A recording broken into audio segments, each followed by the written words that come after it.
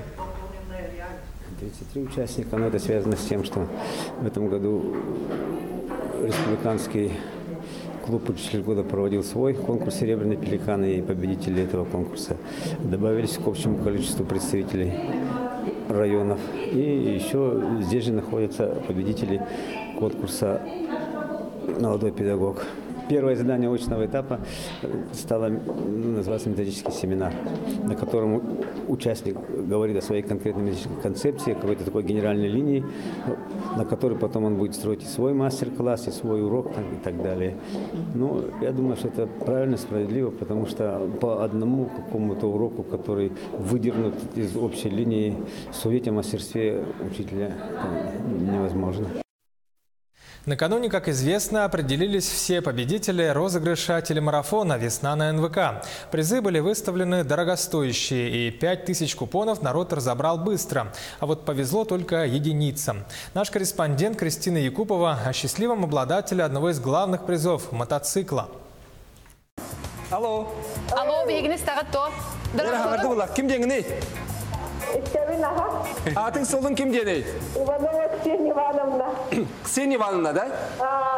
Жарек Ксения Ивановна. Эгардей. Эм бұл беге сандалсас кен Брахиттағы филбитеттен Матамир мағығынтан бұғырды Минскей матағықылы сүйенілі. Қай вердің да? Такого резкого поворота Ксения Ивановна не ожидала. Об акции «Весна на НВК» узнала по телевизору и радио. Пришла за купонами за пару дней до розыгрыша. Счастливое число 8 по фэншую принесло удачу. Теперь Ксения Иванова – счастливая обладательница мотоцикла «Минск». Билетов было тоже мало, уже оставалось-то. Потом смотрела, там 44. Думаю, о, что это такое? Ну, последние билеты добыли. Потом думаю, ладно, 44, это 8 и 5-3, ну, тоже 8, вот так. Выбрала, ну, один выбрала, а два так взяла. Но просто это было неожиданно, я не ждала. Женщина очень рада выигрышу, но признается, что все-таки мотоцикл не для ее возраста. Посмотрела совсем много. Если мне сказала бы, что это Минский, я не поверила бы. Раньше-то они какие были? Маленькие такие, да? Раньше-то гоняла, сейчас-то. С железным конем Ксения готова расстаться ради мужа. Он перенес несколько инсультов. Мужчине требуются дорогостоящие препараты. Ну, сначала вот тоже думала, вот до сегодняшнего дня вот думала, потом все-таки, ну, у меня этот супруг тяжело болен, ну, пойдет на лекарства. Ксения Ивановна – активная пенсионерка, волонтер, преподает в школе 3-го возраста, состоит в женсовете Центрального округа. Советуют не бояться участвовать в таких розыгрышах, ведь удача всегда может быть на вашей стороне. Кристина Якупова, Семен Семенов, Якутск. Таковы итоги дня. Следите за главными новостями и событиями на Якутии 24. До встречи.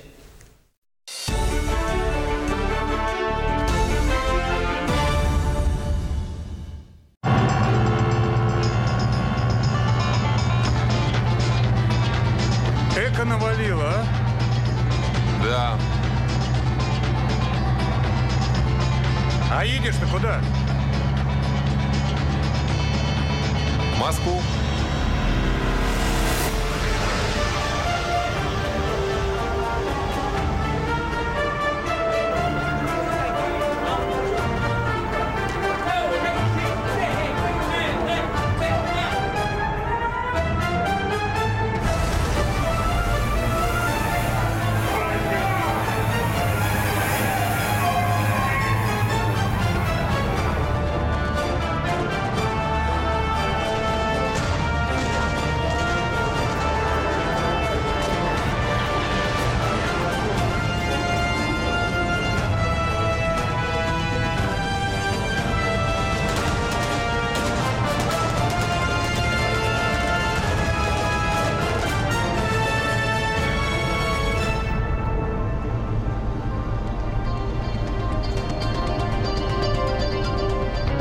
Я отношусь к очень счастливым людям, и если я решил стать оператором в 8 классе, я не сделал ни одного лишнего движения в своей жизни, чтобы отклониться от цели.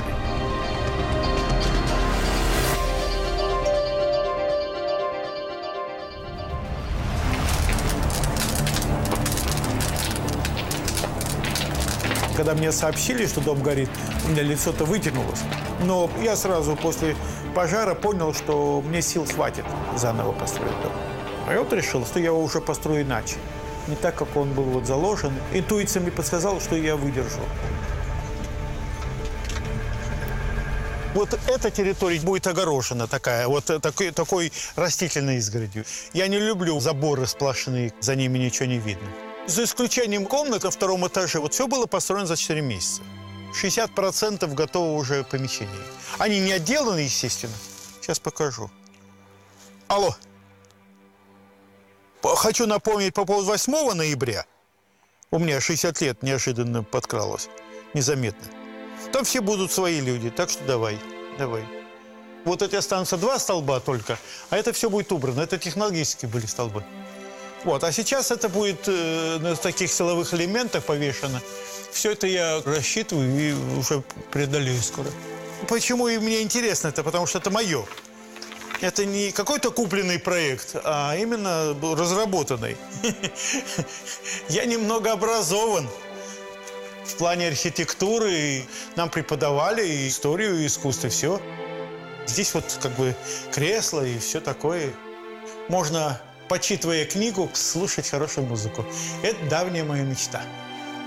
Мне нравятся какие-то нескучные помещения в любом случае. Такое как бы детское воспоминание о каких-то закоулках, чердаках, которые будоражат фантазию. Здесь темно, но здесь кинотеатр. Будет винтовая лестница в эту башенку, там спальня. Вот. И здесь потрясающий выход на балкон. Вот. Почти весь день до позднего вечера здесь солнце. Можно, как говорится, наслаждаться жизнью.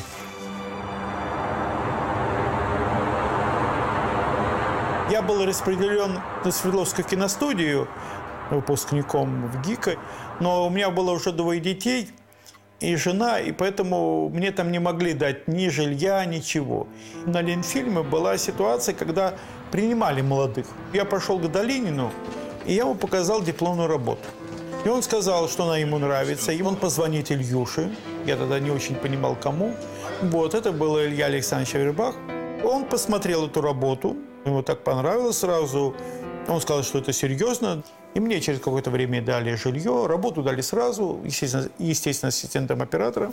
И я бегал по лабораториям, по тем же светикам, мыл полы, там смачивал, клал рельсы и все, что угодно делал в течение года. Я утоптал, как говорится, пространство вокруг себя. И как-то достаточно безболезненно уже общался с народом, который в помощниках был, и не было проблем никакой.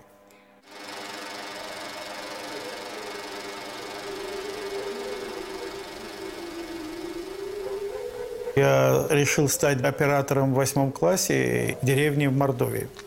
Мама по образованию была учитель литературы русского языка, отец киномеханик. Мы работали в киносети, где масса показов была по деревням. Значит, оттягивалась простыня, как стемнеет. Радж Капур, это я крутил и со звуком. Вот. Потом мне купили кинокамеру 16-миллиметровую, и я начал снимать любительские фильмы. Съемки, они напоминали такие хронику повседневной жизни. Но поначалу это было такое удивление для себя и для окружающих, что это на экране шевелится, все как живые и так далее, и так далее.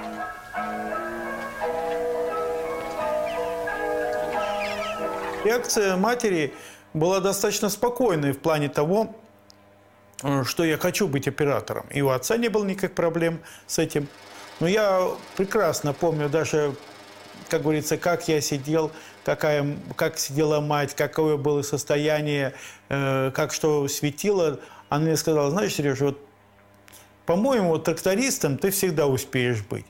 А попробуй стать оператором, а там, как говорится, посмотрим. Она вместе поехала со мной в Авгик. Но поскольку у меня фоторабот не было никаких, ни плохих, ни хороших, я не поступил в институт, потому что просто не знал правил приема. И потом я ушел в армию по собственному желанию. Потом я поступил, учился. Сам процесс обучения, это пахоты невероятные. Я старался, в общем, мне пришлось моих сокурсников во многом догонять. А о высоком думать некогда было. Только на 3-м курсе осознал, что это мне нравится. В какой-то момент, я ее, конечно, не помню именно в какой, но мысль помню четко, что она была очень пронзительной, короткой. Больше родила не удовольствие от этой мысли, что я наконец-то могу быть оператором, а от страха, что этого могло не быть.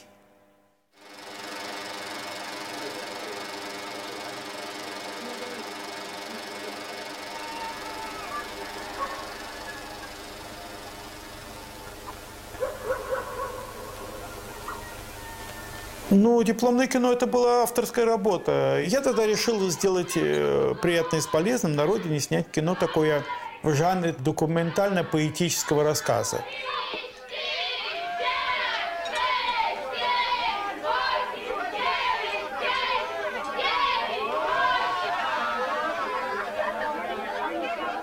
Институт нам давал возможность взять камеру, взять пленку. Все мы делали сами. Я и сам автор сценария, и сам режиссер, и сам оператор.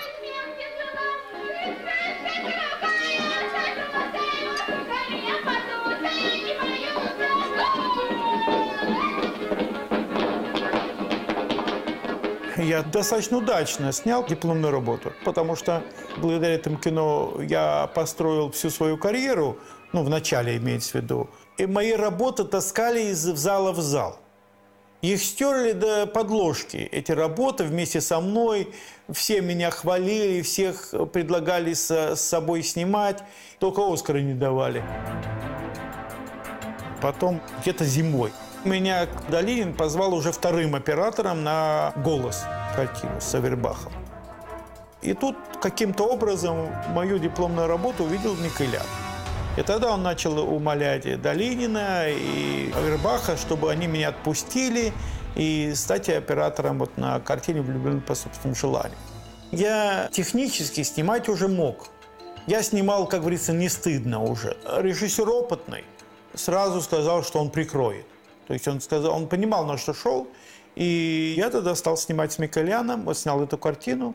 И тогда уже у меня карьера, она не опускалась.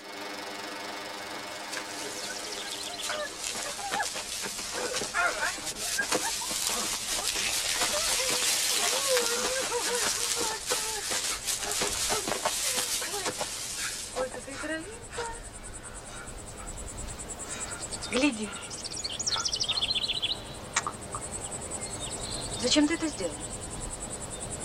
Просто... Неудачник. Так, теперь линяй отсюда. Когда начались 90-е, начали снимать все. У Ленфильма, по-моему, подпрыгнули фильмы до 50 в год. Так он выпускал 27-30, а тут 50. За 1993 год я снял 13 фильмов. На один фильм больше, чем Паша Лебешев. Вот. И этот период был небольшой, недолгий, после чего образовался крах. И сам процесс начал быстро разваливаться. Я тогда пришел к Лутви, тогда он был директором Ленфильма, с заявлением о уходе с Ленфильма по собственному желанию. Я ему тогда сказал, что я хотел бы сам от себя зависеть, а не от того, когда мне дадут работу или не дадут. То есть я стал автономным. У меня были работы документальные, были работы игровые. Был период короткий, когда я ничего не снимал там «Свадьбу на Русском», а потом меня подхватили достаточно быстро иностранцы. Я начал снимать фильмы для Англии. И у меня возросли мои доходы с моими возможностями резко. Тогда, естественно, понадобилось и свой свет, чтобы не ходить и собирать свои камеры, звукозаписывающую аппаратуру. Мне было выгоднее работать со своим оборудованием, это безусловно. Но в простое выгодно ее было прокатывать. И я зарегистрировал свою организацию и делал это официально уже. И оброс каким-то количеством людей, которые жили уже этим делом. Я делал только то, что умею. Я думаю, что вот надо поликарбонат пластинки отпилить. Буквально ширины вот такой. У меня идея потом поставить матовые полоски, а они будут светиться. Я хочу предложить, просто ты сейчас зафиксируешь, вот, а потом 3,3 и нарежешь резьбу. И все. Во-первых, техника как таковая, она была со мной всегда, начиная с детских лет. Я не занимался механизмом вообще, или там автомобилем. Я, естественно, занимался кинокамерой. Вот. Ну и что к этому примыкает. И операторская техника, свет. Я не делал ничего просто так.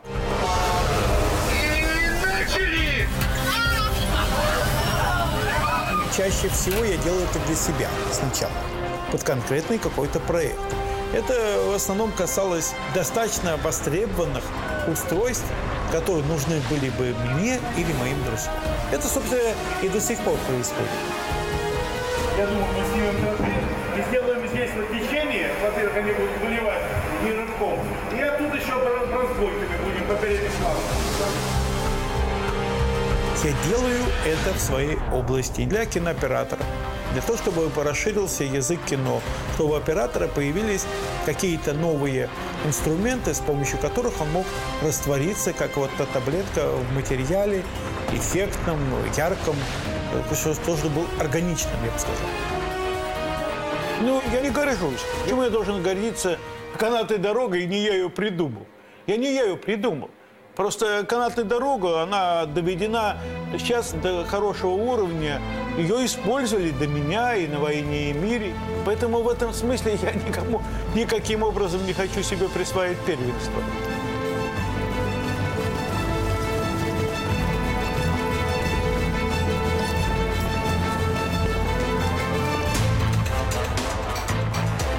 Есть придуманные какие-то вещи, типа там чебурашки. Да, чебурашку придумал я. И в мире такого устройства нет. Но вот действительно позволяет получить удивительное такое движение очень легким способом. Когда я увидел дельтаплан, прокатился, попросил в воздухе сделать некие такие бреющие полеты, то есть на низкой высоте. И тогда понял, что с этого устройства можно снимать. Ну, естественно, возникли тогда желание сделать какие-то крепления камеры. Аппетит приходит во время еды и стал обрастать просто более сложными устройствами. И от этого пошло там история, связанная с головками и так далее, и так далее. Это не есть моя заслуга там инженерная или какая-то. Это, пожалуй, мне можно приписать, что я умело этим пользуюсь. Мне это дико интересно, что чисто по-человечески. Не только вот заполнить какую-то финансовую нишу между картинами. Мне это просто интересно, когда мои какие-то устройства, придуманные там ночью или в каком-то бреду, делать и видеть, как они работают. И это мне приносит просто удовольствие. Это просто удовольствие. Вот. А когда еще за это платят, ну это вдвойне хорошо.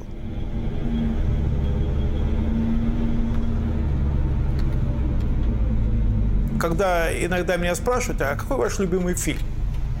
Мне немного странно, потому что в любом случае все фильмы мои дети, в кавычках, и они для меня дороги.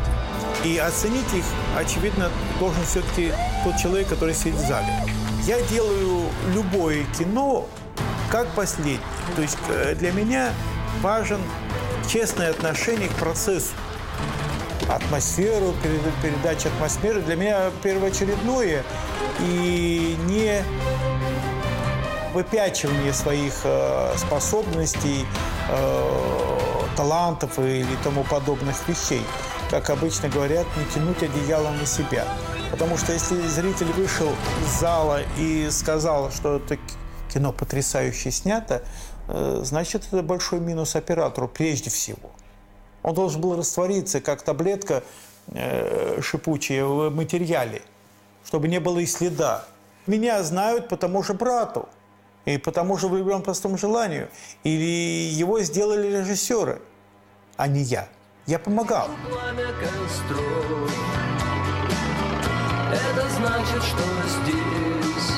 Что касается взаимоотношений с Балабановым, это, конечно, один из наиболее значимых периодов в моей жизни. Потому что, во-первых, этот период достаточно большой. А во-вторых, он пройден от начала и, по сути дела, до конца.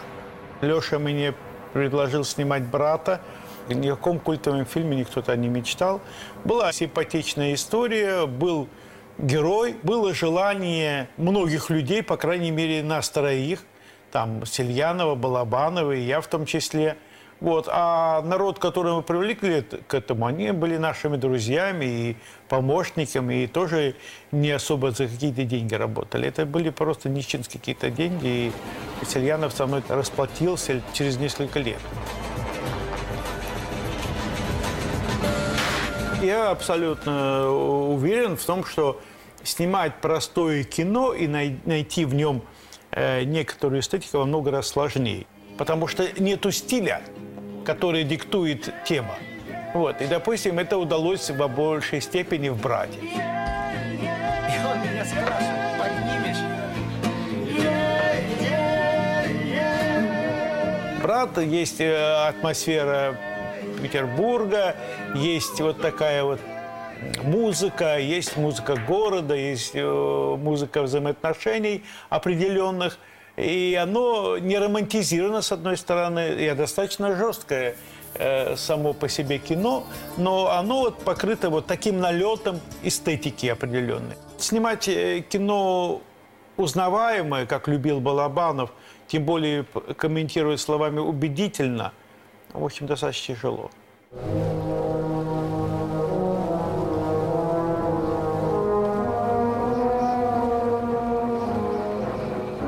А в «Родах и людях» там, конечно, проистекала мысль из самой темы.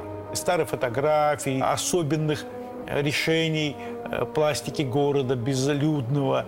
Это как бы несколько искусственные вещи. Они более эффектны, чем снимать кино о современном и узнаваемом мире.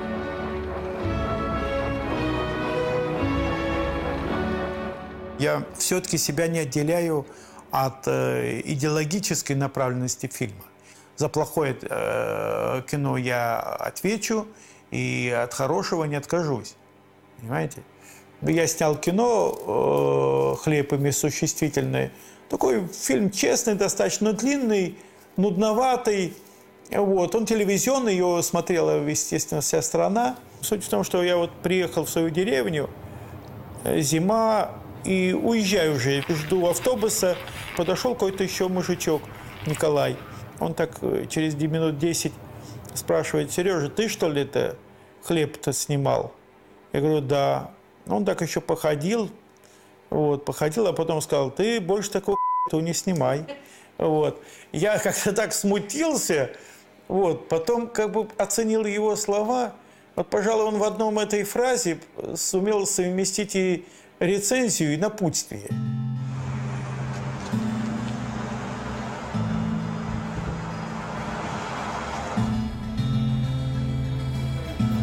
Спасибо, что пришли, приятно видеть. Идея встречи – дать инструмент, который может с большей легкостью, потратив меньше сил, сделать хороший свет пластичный, меня вдохновлял. Он делится вот на эти штуки на 4 части, они разные, и жалюзи там надеваются. И уже эта часть светит ближе, это дальше, это дальше. Да, громыхал, да. Я вообще на тему операторского братства. Я считаю, что, пожалуй, в нашей профессии только операторы имеют возможность, наверное, друг другу завидуют, и черной, и белой завистью. Но мы прежде всего общаемся. Более того, мы можем вот действительно взять и обсудить работу друг друга с признанием. Я много раз был номинирован на «Белый квадрат», а, как ни странно, я ни разу не получил, а получил один раз «Белый квадрат» в номинации «Операторское признание». Пожалуй, да, это самое ценное. Эта премия, она показывает отношение более старших товарищей и более младших. Вот, она честная. Я счастливый человек. Благодаря тому, что я сделал правильный выбор. Я не могу рассказать секреты выбора профессий, потому что я его не знаю. Я четко знаю, у меня есть талант работоспособности. Я буду уже не ходить, но ползти буду. Когда-то давно в себе начал вырабатывать вот это качество не привыкать делать плохо. Я имею в виду, когда ты делаешь и знаешь, что делаешь хуже, чем можешь. Все-таки получилось так, что я один из немногих из моего поколения, который профессию сохранил. Потому что даже исходя из моего курса, не так много снимают людей, просто немного, если так честно. А я смог, благодаря здоровью, наверное, какой-то некой жесткости, я не ленился. Вот меня, по сути дела, разочаровывает всегда в любом, талантлив человек, не талантлив, неумение, нежелание трудиться. Только тогда ты трудишься до предела, ты можешь понять, кто ты есть.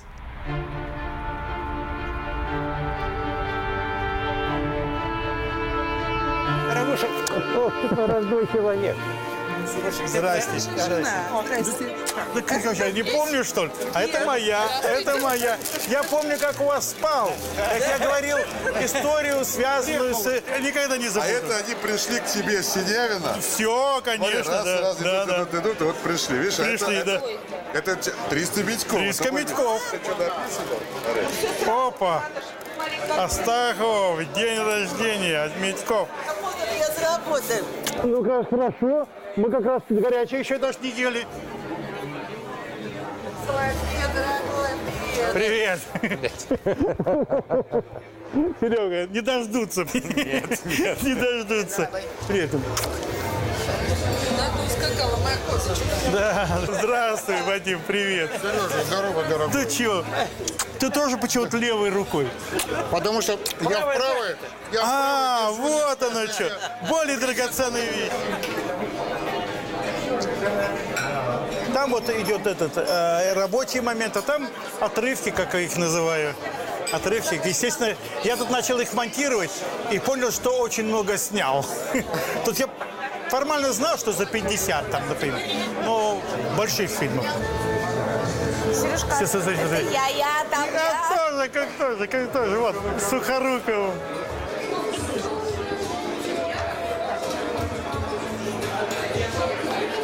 Вот из этого складывается из кусочков. Это жизнь. Я даже не ожидал. Ты прости, что я не всю твою биографию знаю. Это только 10-я часть. Не, ну это «Влюблен». Твоя картина? Первая. Профессионально. Первая была вот Духов день до этого. Вот это вы монстр, мастодонт. Я думаю, что настал тот момент, когда я должен что-то сказать. Я убедился, что у меня огромное количество друзей. которые бросили свои дела. Но я счастлив, что я могу увидеть ваши лица.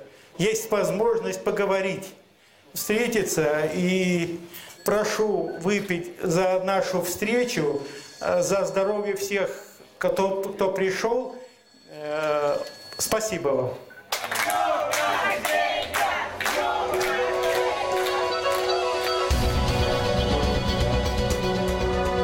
Во многих фантастических романах рассказывают о машине времени. А я вот ее реализовал для себя. Потому что кинематограф – это машина времени. Захочу, сейчас снимать буду там о Куликовской битве.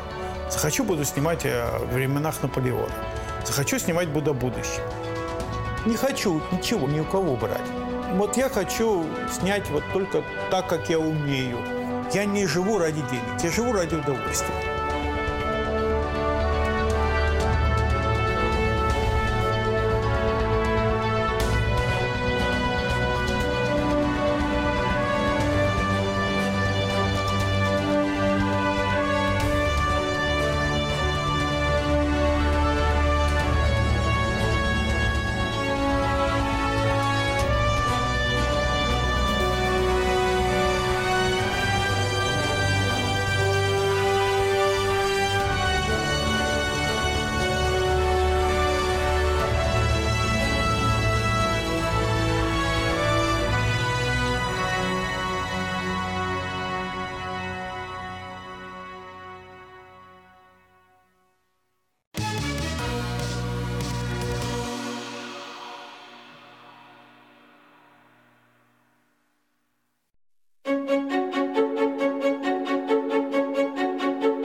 Отдыхай, Бо, тебе надо.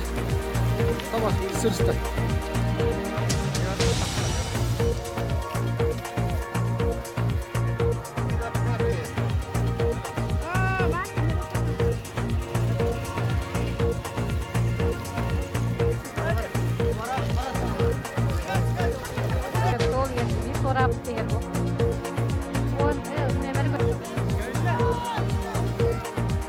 Köyüne değiller.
Технические кадры востребованы в промышленности. Почему местные жители неохотно идут в профессию? Подробности в выпуске.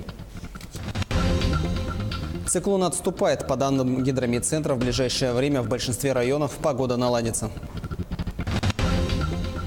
Безопасность на первом месте. В Ленске провели масштабные проверки торговых центров.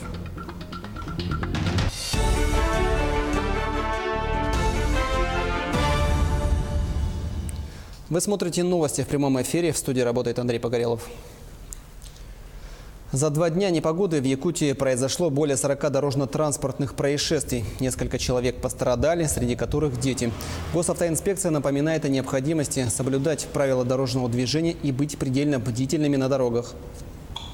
С начала ухудшения погодных условий на дорогах республики всего зарегистрировано 42 дорожно-транспортных происшествий, из которых 6 произошли с пострадавшими. В этих 6 автопроисшествиях травмы различной степени тяжести получили 18 человек, в том числе 9 детей. Основными причинами этих автоаварий явилось несоблюдение водителями безопасной скорости в трудных, сложных погодных условиях. К счастью, погодные капризы прекратятся уже в ближайшее время. По данным Гидрометцентра, уже через 2 дня в большинстве районов республики ветер и метель утихнут. Циклон отходит с территории республики. За эти 3 дня максимальная скорость ветра в порывах достигала на территории центральной Якутии до 15-16 метров в секунду. И за эти 3 дня выпало в общем 12 миллиметров снега. По сравнению с нормой это около 9 миллиметров, выше нормы выпало. С 5 числа повсеместно в центральных, южных, западных районах у нас будет без осадков, без ветра. Ночные температуры будут 10-15 градусов мороза, и днем будет уже от 0 до плюс 5 градусов. Обильный снегопад может усугубить паводковую ситуацию. Власти Якутии заблаговременно ведут работу в этом направлении.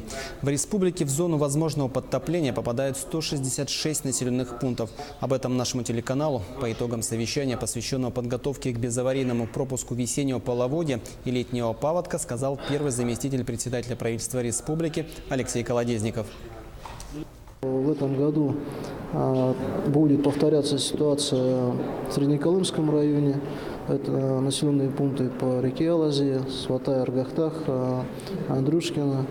У нас высокие снегозапасы сформировались в Верхнеколымском районе. Есть угроза и в Абыйском. Традиционно это Алюкмельский район, Ленский район, город Якутск, Намский район и Хангаласский улус. Соответственно, мероприятия все подготовлены. Будет сформировано 6 команд традиционно, которые будут работать уже в период половодья. К другим темам. Золотодобывающее предприятие Нерюнгри Металлик планирует в этом году направить почти 2 миллиарда рублей на поддержание и развитие производства, геологоразведку, обновление технической базы и вскрышные работы на месторождениях Таборное и Гроз. Это на 22% больше, чем в прошлом году. Отметим, от продажи произведенного в 2017 году золота рудник Нерюнгри выручил более 86 миллионов долларов. Технические кадры в сфере промышленности востребованы всегда. Руководители охотно берут на работу местных жителей. Однако приезжих специалистов, особенно на участках, где работа идет вахтовым методом, оказывается больше. Почему? Продолжение темы в нашем сюжете. Производственный участок «Надежда», где ведет разработку акционерное общество «Селегдар», включает несколько золоторудных месторождений. «Надежда» и «Межсопочный» располагаются на Нижнеякокитском рудном поле. Весь сложный многоуровневый процесс добычи от выемки руды до производства золота происходит на месте. В дополнение ко всему еще, кроме основных производственных процессов, у нас идет полный ремонт техники, как землеройной, так и автомобильной, технологического транспорта. Все происходит на месте. На горнорудном комплексе Нижнеякокитский трудятся свыше 1000 человек. 7 дней в неделю по 12 часов. Таков график. Большинство работающих вахтовым методом в артели – люди приезжие. Местные жители, имеющие семьи, предпочитают работать в городе без отрыва от дома. Наверное, сейчас 60/40. Вот так. Все-таки приезжих немножко побольше, местных поменьше. Местные с небольшой охотой к нам идут. Но, тем не менее, на сегодняшний день у нас вакансий совсем немного осталось. Все полностью закрыто. Я думаю, что к сезону мы будем готовы. Руководители промышленных предприятий не прочь привлекать на работу местных специалистов. Нежелание жителей долговременно работать на участках сотрудники компании «Селегдар» объясняют причинами психологическими. Сравнительная близость семьи не стимулирует к долгим разлукам. Когда человек все же решается уехать из дома, он готов полностью отдаваться работе. Наверное, это для местных сложновато тем, что семья дома и находиться рядом, а в то же время не попадать в семью, наверное, сложновато. Поэтому все-таки интерес у местных поменьше. Руководители промышленных предприятий приводят немало примеров, когда жители России работают в артелях годами. Местные же специалисты, побывав на вахте 2-3 раза, увольняются. Татьяна Вахнина, Сергей Шипачев, Алданский район, горнорудный комплекс Нижнеякокитский. В прошлом году количество зарегистрированных пользователей порталов госуслуг увеличилось на 23% и составило порядка 400 тысяч человек. В настоящий момент этот показатель увеличился на 52 тысячи. Свыше 60% это жители республики возрастом старше 14 лет. Министерством связи республики ведется работа по увеличению центров обслуживания по регистрации и подтверждению учетных записей в единой системе. На сегодняшний день на территории республики функционирует 371 центр обслуживания. Мы видим, что итоги нашей работы есть. Электронные услуги, они приобретают все большую популярность у нашего населения. Мы работаем и в телевидении, и на радио, в автобусах, в торговых центрах. Вот поработали за все эти дни. И в районах, в центрах регистрации, в МФЦ особенно. Вся эта работа идет, но вот именно в эти дни она, конечно, усиливалась. После трагедии в Кемерово по всей России проходят масштабные проверки торговых центров. Ленский район не стал исключением. Прежде всего, внимание к пожарной безопасности. В проверке приняла участие и наша съемочная группа.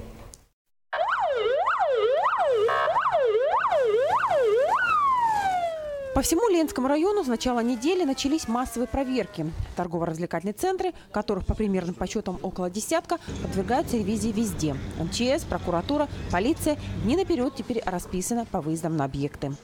На сегодняшний день прокуратурой Ленского района была проведена надзорная проверка в области охраны пожарной безопасности объектов с большим пребыванием людей. А именно в настоящее время были проверены торговый центр «Юпитер», также торговый центр «Север» и драгоценности Якутии. По результатам проверки будут сообщено дополнительно о мерах, принятых прокуратурой Ленского района. В первую очередь проверке подлежали эвакуационные выходы, система пожаротушения, сигнализация, электрощитовые зоны и подсобные помещения. Сначала комиссия проверила торговый центр «Юпитер». Здесь крупных нарушений выявлено не было. Следующим на очереди был «Север», на втором этаже которого располагается магазин ДНС. Здесь уже у проверяющих возникли вопросы. Аварийный выход был закрыт. Открыть его сотрудники магазина так и не смогли. По всей вероятности, дверь заклинила. Кнопку пожарной сигнализации они тоже не нашли. Это уже не говоря о мелких недочетах. Владельцы магазина будут привлечены к административной ответственности. На первом этаже торгового центра весь коридор был заставлен товаром одного из арендаторов. Это грубое нарушение. Владельцам было дано несколько часов, чтобы освободить проход. Также в ходе надзорной проверки были проверены и действия пожарных подразделений. Отрабатываем поступление сообщения, действия по прибытию, работа с персоналом, взаимодействие, отработка пожарной сигнализации, средства пожаротушения, первичные средства пожаротушения. То есть полный комплекс мероприятий. В ближайшие несколько дней проверки будут продолжены. Проверке подлежат несколько торговых точек, ресторан и кафе. Не только в городе, но и в поселках Витим и Пеледуй. Светлана Балеева, Виталий Андреев, Ленск. На этом у меня все. Прямо сейчас Марьяна Кутукова расскажет о том, как прошли масштабные пожарные учения в спорткомплексе Мирного и о том, как трудоустраивают местные кадры в промышленность. Не переключайтесь. Здравствуйте! В Мирном продолжается установка пожарных извещателей в многоквартирных деревянных домах. В приоритете отдаленные районы города. Сегодня противопожарная система есть в 53 домах. 106 извещателей установлены в подъездах на втором этаже. Всего остается обеспечить еще 163 деревянных двухэтажек. По выделению продуктов горения, то бишь дыма, происходит срабатывание. В данном датчике установлен GSM-модуль с сим-картой, который выведен у нас на пульт ЦВПС 01 пожарной охраны. Также ЕДДС Миринского района и обслуживающая организация, в каком доме она установлена, то есть на 3 абонента. В случае его сработки сразу же выйдет оповещение, и на место выезжает оперативная служба. Сегодня в спорткомплексе «Кимберлит» прошли масштабные пожарно-тактические учения. На ликвидацию условного пожара и эвакуацию людей задействовали 7 единиц техники и более 40 пожарных. По легенде учений из здания самостоятельно эвакуировались 30 человек. 6 не смогли выбраться. В первую очередь все силы пожарно-спасательных подразделений были направлены именно на их поиски. В целом со всей операцией пожарные справились за 20 минут. Пожарные подразделения, они справились с поставленной задачей. Все 6 человек, которые не вышли самостоятельно, были выведены на свежий воздух, переданы каретам скорой помощи. Но хочу сказать, что пожарные не знали наперед количество пострадавших, которые останутся здесь, и не знали их места. То есть они, как в реальных условиях, обследовали все помещения, обследовали все здание до тех пор, пока не нашли данных пострадавших. На этой неделе также состоится выездное совещание «Илтумен», где обсудят трудоустройство местных кадров в промышленные компании. Кроме этого, запланированы благотворительная ярмарка в помощь одиноким отцам и лыжня России. Завершится неделя народными гуляниями. 8 апреля на стадионе «Металлург» пройдут проводы зимы. С 12:30 до 17:00 движение на личном транспорте по шоссе Кузакова будет ограничено. Разрешено проезжать рейсовым автобусом. Пройдут все различные конкурсы. Конкурс на поедание блинов, ледяной столб, веселые старты, спортивные соревнования. Также у нас пройдет новый конкурс. Это Инстаграм. Весна идет, весне дорогу. И объявление конкурса тоже пройдет в этот же день в 16:25. На этом все. До новых встреч!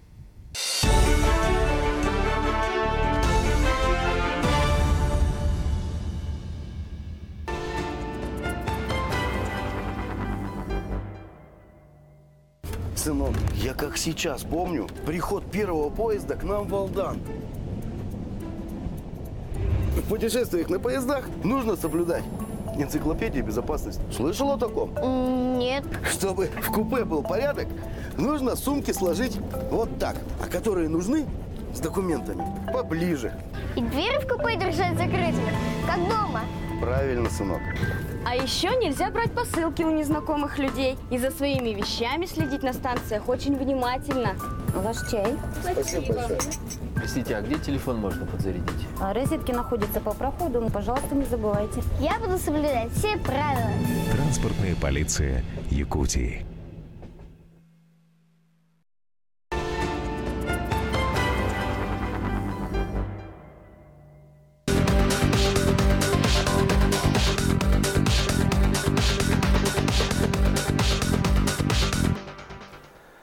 Здравствуйте, в эфире новости спорта, в студии Власий Сергеев. Генеральный директор Российского антидопингового агентства Юрий Ганус заявил, что Всемирное антидопинговое агентство не собирается делать уступки в вопросе восстановления в правах РУСАДА. Российская организация была признана несоответствующей Всемирному антидопинговому кодексу в ноябре 2015 года. Спустя 2 года Совет учредителей ВАДА решил продлить отстранение, так как, по их мнению, не были выполнены некоторые пункты требований, одним из которых является признание выводов доклада Ричарда Макларена, в том числе о господдержке допинга. Также ВАДА требует предоставить доступ к пробам, хранящимся в опечатанной из-за следственных действий московской лаборатории.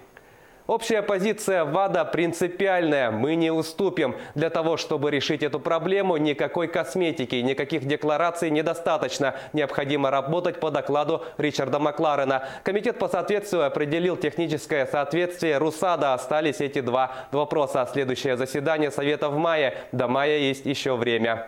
Вашингтон нанес поражение Сент-Луису в матче регулярного чемпионата Национальной хоккейной лиги. Овечкин и Тарасенко забросили по 1 шайбе, передает РИА Новости.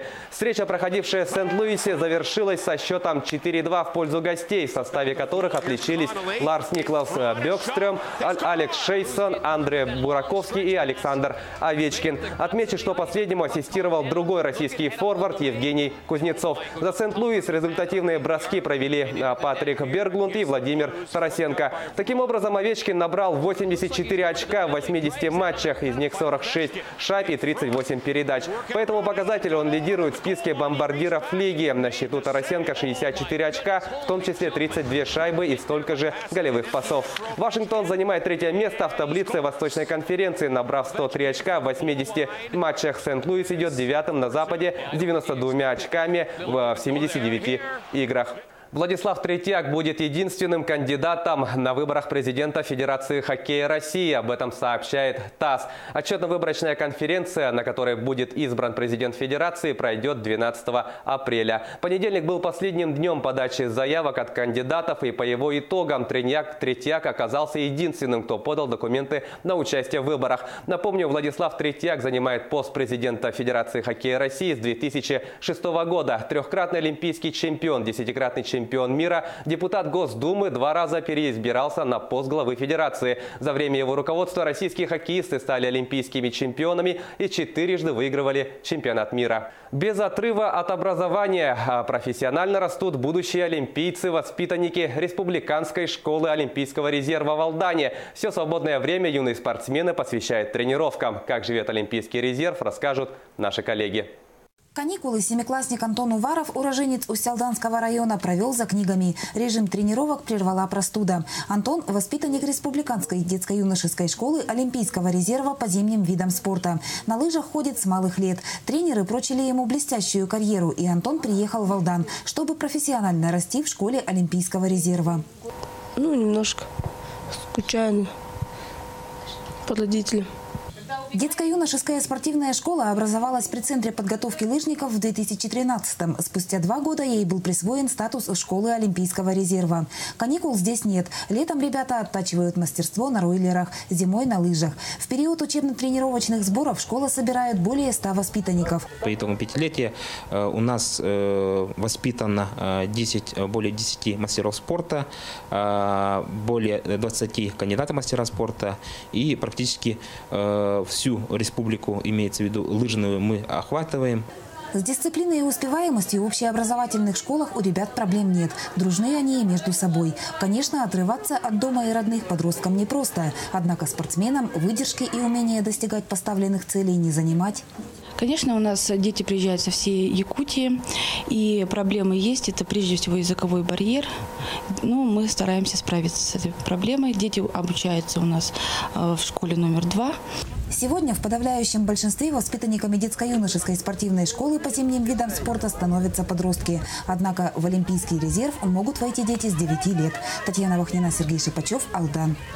Якутский борец вольного стиля Николай Охлопков стал триумфатором международного турнира на призы ректора Балтийского федерального университета в Калининграде. Об этом сообщает sahapress.ru. Уроженец Сунтарского района выступал в весовой категории до 61 килограмма, в которой борьбу за медали вели 12 участников. До финальной схватки Охлопков одержал досрочные победы с одинаковым счетом 10-0 над 3 представителями Калининграда: мастерами спорта России Виктором Булатовым, Айдамиром Казбековым и Владимиром Ердиным. В схватке за золото якутянин одолел призера чемпионата Европы, участника Олимпийских игр в Рио-де-Жанейро Ивана Гуйдя из Румынии. Недели ранее Николай Охлопков также отметился успехом, заняв 2-е место на международном турнире на призы заслуженного мастера спорта Андрея Шумилина.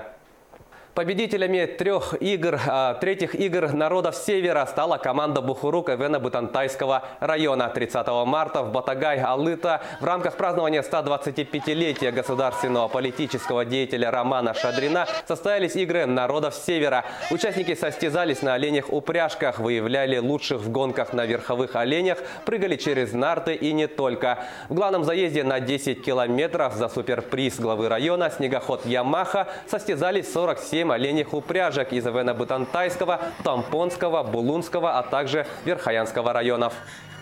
Очень приятно, что здесь много участников, приехали издалека. Конечно же, я и раньше участвовал сам также неоднократно, когда учился в школе. Поэтому, конечно, желаю всем участникам, чтобы они выступили хорошо Главное, чтобы никто не был без травм и все были рады. Наш весенний праздник День Оливода всегда сплочал нас. Вот для меня лично интересно вот комбинированная эстафета сейчас будет. И я, конечно же, от себя тоже приз поставил 100 тысяч рублей. Это были новости спорта. Всего доброго.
Müştam şampiyon bulup maharadım. Şampiyon bulup giden. Hem bir ki sallah sorukta bolar. Bu edbaq zbor, edbaq qıqtahi, edbaq derken manlık rezultat gelir. Beş klaska qapsaqay kurağaradı ki kilağı buldu da oğlanına kıyam baranızı kıyıqpın sebebit, kişiqpın sebebit yani veriniz kilbide. Ondan tanıla bu tuştuğunu taptan naqtık ıhtuvakka solbun setiyen dertnaydım. Hatta ruhum ortada da var, köyü ruhum ortada var. Hem ki olğan ustada nar ırxattır köşür, ırxandı kemler bağlar, kıyılaktır kemler onunla bu tuştuğ ki şöpken çıtıları sayınarak yuluğağın, sırdı karaska ben tünen fiziki de tünenüştah olağın tuştuğ ki kadar verip yanıyor.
Здравствуйте, в эфире «Актуальное интервью», в студии Евгений Боженко. Сегодня у нас в гостях Петр Алексеев, генеральный директор Республиканской инвестиционной компании.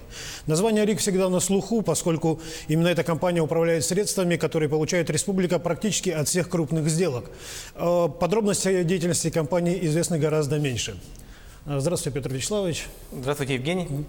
Первый же вопрос, вот исходя из нашей подводочки.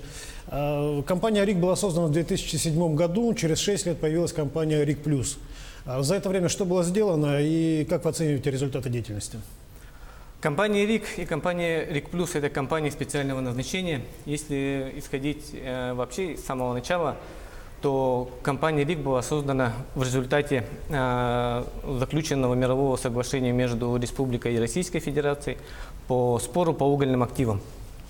И основная цель данной компании заключается в том, чтобы профинансировать производственную, транспортную и социальную инфраструктуру на территории республики. За 9 лет мы полностью исполнили мировое соглашение в части финансирования объектов. Сейчас проводим работу по оформлению ее в собственность компании РИК и передаче в республиканскую собственность. Таким образом, в течение этого и следующего года мы вопрос передачи объектов в республиканскую собственность полностью исполним. И таким образом объекты на сумму 37 миллиардов 430 миллионов рублей будут переданы в республиканскую собственность, кроме железной дороги, которая будет передана в федеральную собственность по условиям мирового соглашения. Что касается компании РИК Плюс, то мы ведем плановую работу по финансированию объектов. В исполнение постановления Госсобрания УТУМЭН компания РИК Плюс средства от продажи 7% акций Авроса должна расходовать по следующим направлениям. Во-первых, это переселение граждан из ветхого и аварийного жилья. Так, с участием средств компании РИК Плюс было расселено более 22 тысяч человек из 8 тысяч аварийных жилых помещений. Проводим работу по финансированию строительства социальных объектов. Это наш общественный центр. Финансировали строительство более 20 учреждений образования. Из них 18 уже введены в эксплуатацию. Это в разных муниципальных образованиях по всей территории республики. Проводим работу по финансированию газификации населенных пунктов. Отфинансировали работу по модернизации коммунального хозяйства. И сейчас проводим вместе с компанией ЛОРП работу по обновлению их речного флота. Таким образом, мы те цели, которые были поставлены изначально при их создании, исполняем. При этом за весь период работы, например, РИКом и РИК Плюсом, эти средства тоже использовались, наработаны активы на сумму более 9 миллиардов рублей, оплачено налогов РИКом и РИК Плюсом на сумму 5,5 миллиардов рублей, из них 4,5 это бюджет республики. Дочерние структуры компании, они чем занимаются? У группы компании РИК за период деятельности создана холдинговая структура. РИК участвует примерно в 20 различных обществах, обществах с ограниченной ответственностью, в акционерных обществах. Из них 12 обществ – это наши дочерние предприятия. То есть те предприятия, которыми мы непосредственно управляем и принимаем основные решения по утверждению их стратегии и их деятельности. Хотелось бы сказать, что наши дочерние общества работают в строительной, дорожной, финансовой, управлении недвижимостью и жилищно-коммунальном хозяйстве. Довольно-таки такой широкий спектр деятельности наших дочерних обществ.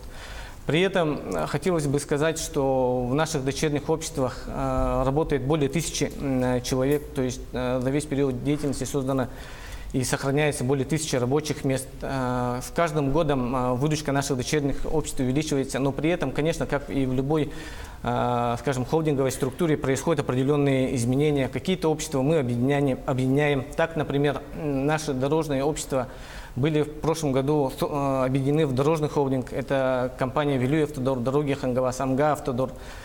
Планируем включить в этот холдинг предприятие ДЭП-135, которое работает на федеральной дороге Колыма. Целью объединения является то, чтобы мы на территории республики создали крупное дорожное предприятие, которое сможет конкурировать с другими предприятиями, которые приходят извне республики. При этом наша основная цель, конечно, и требования к нашим дочерним обществам, чтобы они стали коммерчески привлекательными и самоокупаемыми. Скажите, в обществе, в общем-то, довольно, скажем так, настороженное отношение к компании РИК. Чем вы это объясните? Ну, хотелось бы тут сказать о следующем. Да. Во-первых, наше население очень грамотное, и когда мы рассказываем информацию о деятельности РИК, о строительстве объектов по всей территории республики, какие объекты были построены, ну, например, это та же самая железная дорога, тот же аэровокзальный комплекс аэропорта нашего города, спортивный зал «Триумф» на 3000 мест, ну и такие крупные объекты, да, как учреждения образования по всей республике, газификацию населенных пунктов, то, конечно, население оценивает положительно. Когда мы рассказываем о рабочих местах, которые мы на сегодняшний день создаем, то тоже получаем полное понимание и поддержку со стороны населения. Но вместе с тем, конечно, хотелось бы отметить, что и ведется определенная плановая работа по дискредитации нашей деятельности. Но в ответ мы можем только больше информировать о нашей деятельности. Поэтому я думаю, что понимание и отношение к нашей компании у нашего населения соответствующие. Будем проводить работу о разъяснении нашей деятельности, конечно. А кто ведет такую работу по дискредитации? Ну, я тут, наверное, фамилии, имена называть не буду, но у них есть определенные, скажем, личные, какие-то политические очки пытаются заработать. Но, тем не менее, деятельность нашей компании, она довольно-таки прозрачная. Мы каждый год проходим на проверки всех надзорных органов. Нас контролирует совет директоров, ревизионная комиссия, общественный совет. Поэтому я думаю, что компания довольно-таки открыта. Вся информация о деятельности нашей компании РИК и РИК+, она находится на сайте. Мы ведем работу по освещению деятельности. Поэтому я думаю, что тут вопросов никаких. То есть ваша деятельность прозрачна? Да, абсолютно верно. А вы сказали только что о том, что создаете рабочие места. Сколько было создано рабочих мест за эти годы? Более 1000 рабочих мест, если взять вот наше дочернее общество. Но я думаю, что мы в данном направлении еще будем больше работать, потому что, например, наше дочернее общество, как венчурная компания Якутия, да, финансирует новые производства на территории республики. Они отфинансировали за несколько лет более 40 новых проектов, которые в том числе стали резидентами территории опережающего развития, как Кангавасы, работают в районах республики. Если мы будем плюсовать, скажем, те же наши, скажем, вновь созданные рабочие места нашими дочерними предприятиями, то, конечно, цифра будет намного больше.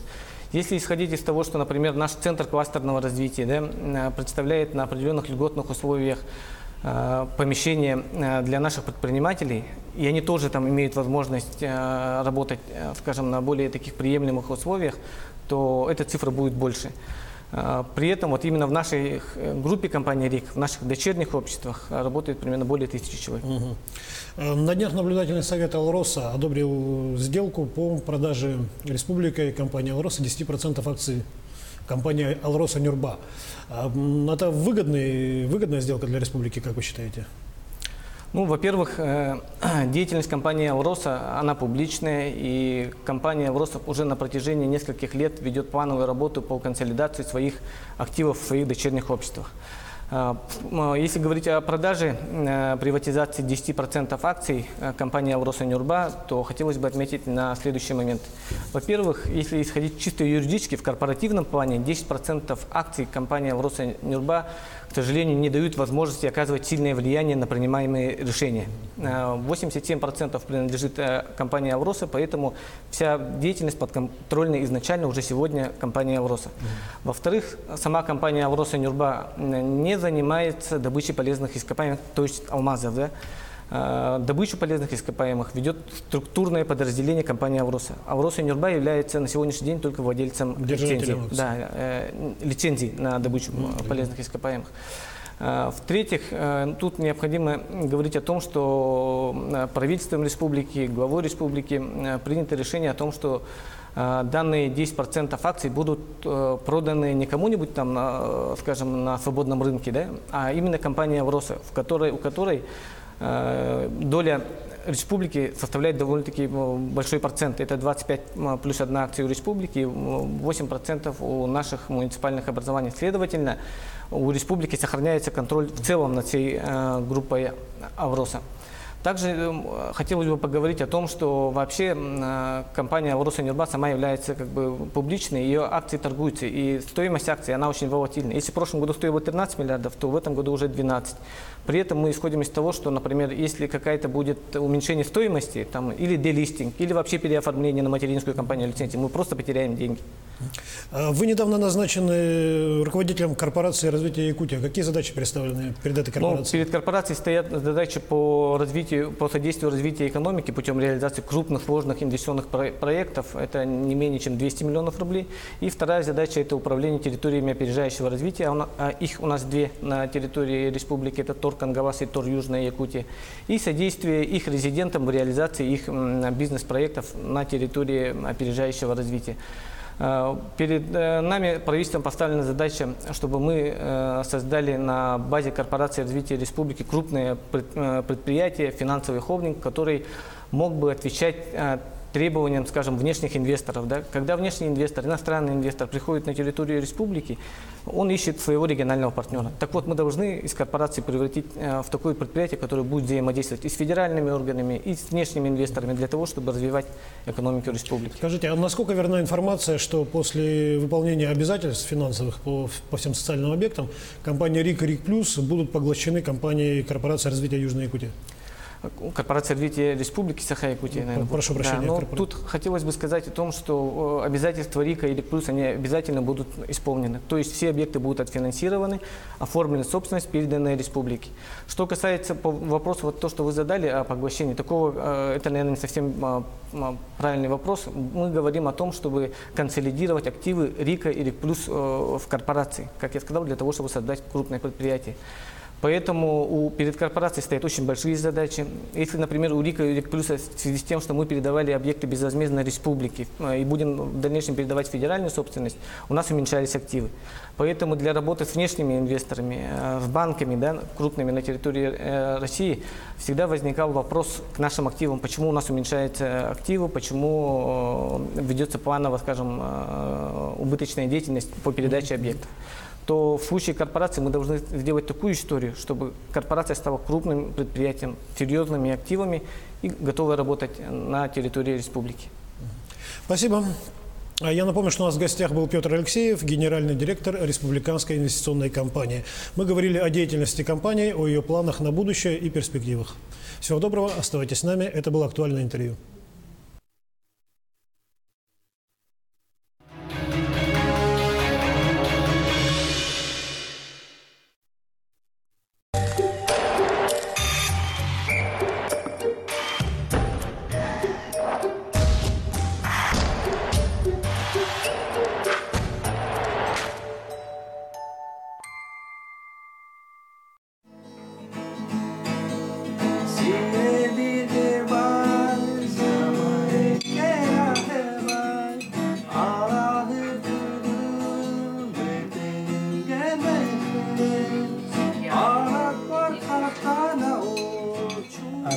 僕は東京で生まれまして、それからЯкутскに来て。Ты в Сибири живешь, да? Сказал, ну да. Почему нет? Я приехал в конце 2013 года. How do we greet every time? Come here, come.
Здравствуйте, в студии Николай Борисов и обзор чрезвычайных происшествий.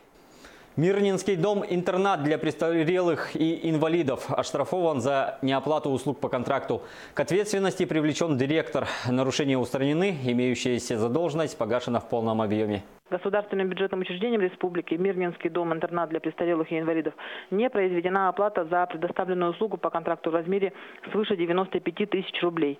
По данному факту прокуратура города возбудила в отношении директора учреждения дело об административном правонарушении. По результатам его рассмотрения Управлением Федеральной антимонопольной службы по Республике Саха-Якутия должностное лицо оштрафовано на 30 тысяч рублей.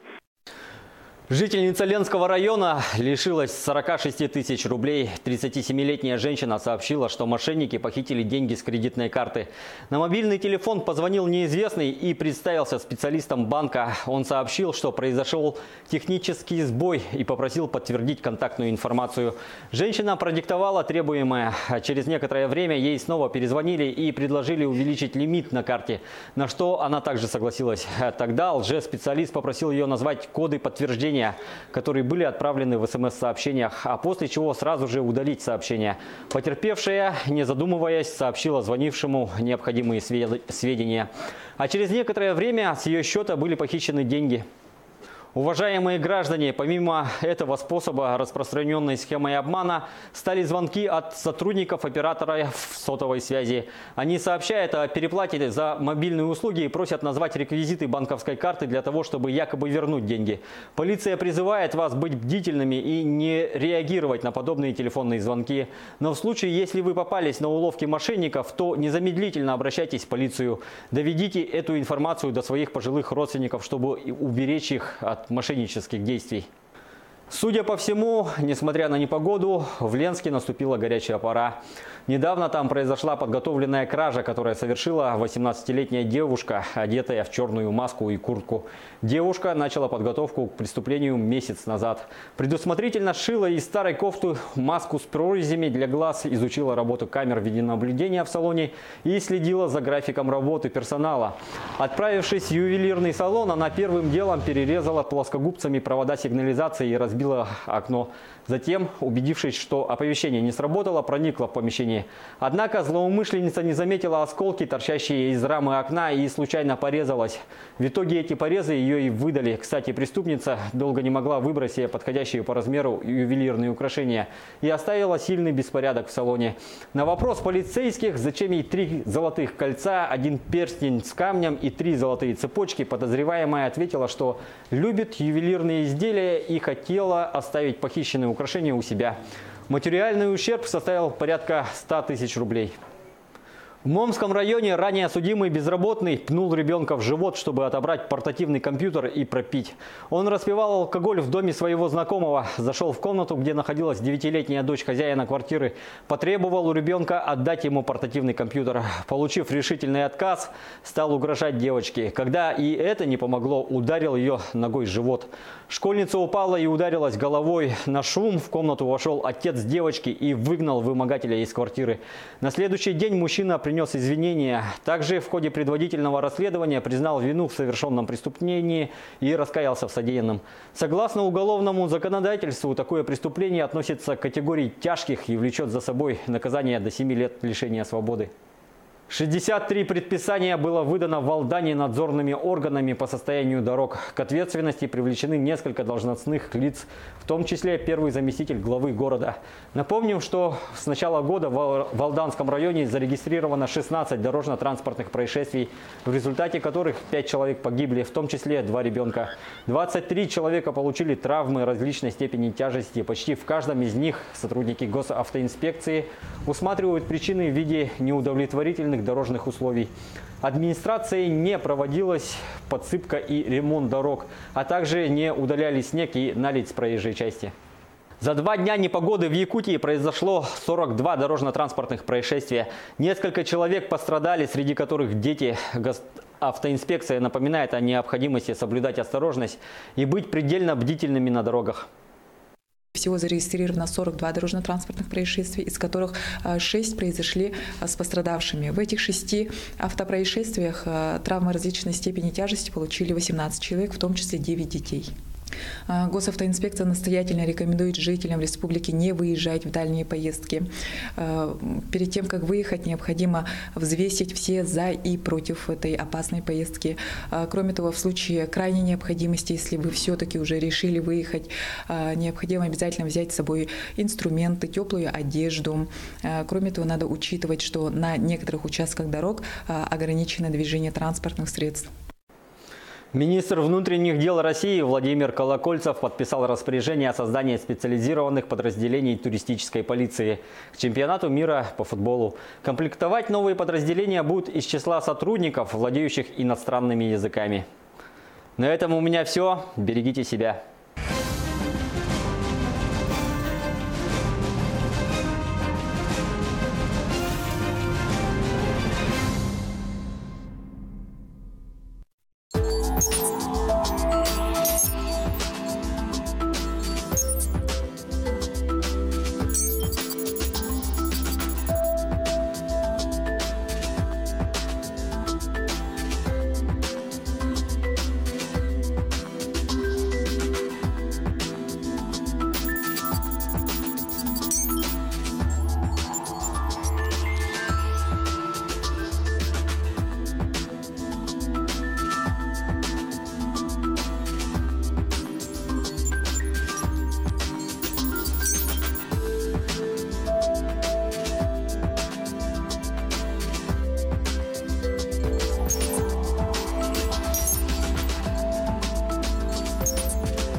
Здравствуйте, в эфире Якутия-24, новости экономики. В студии Евгений Баженко.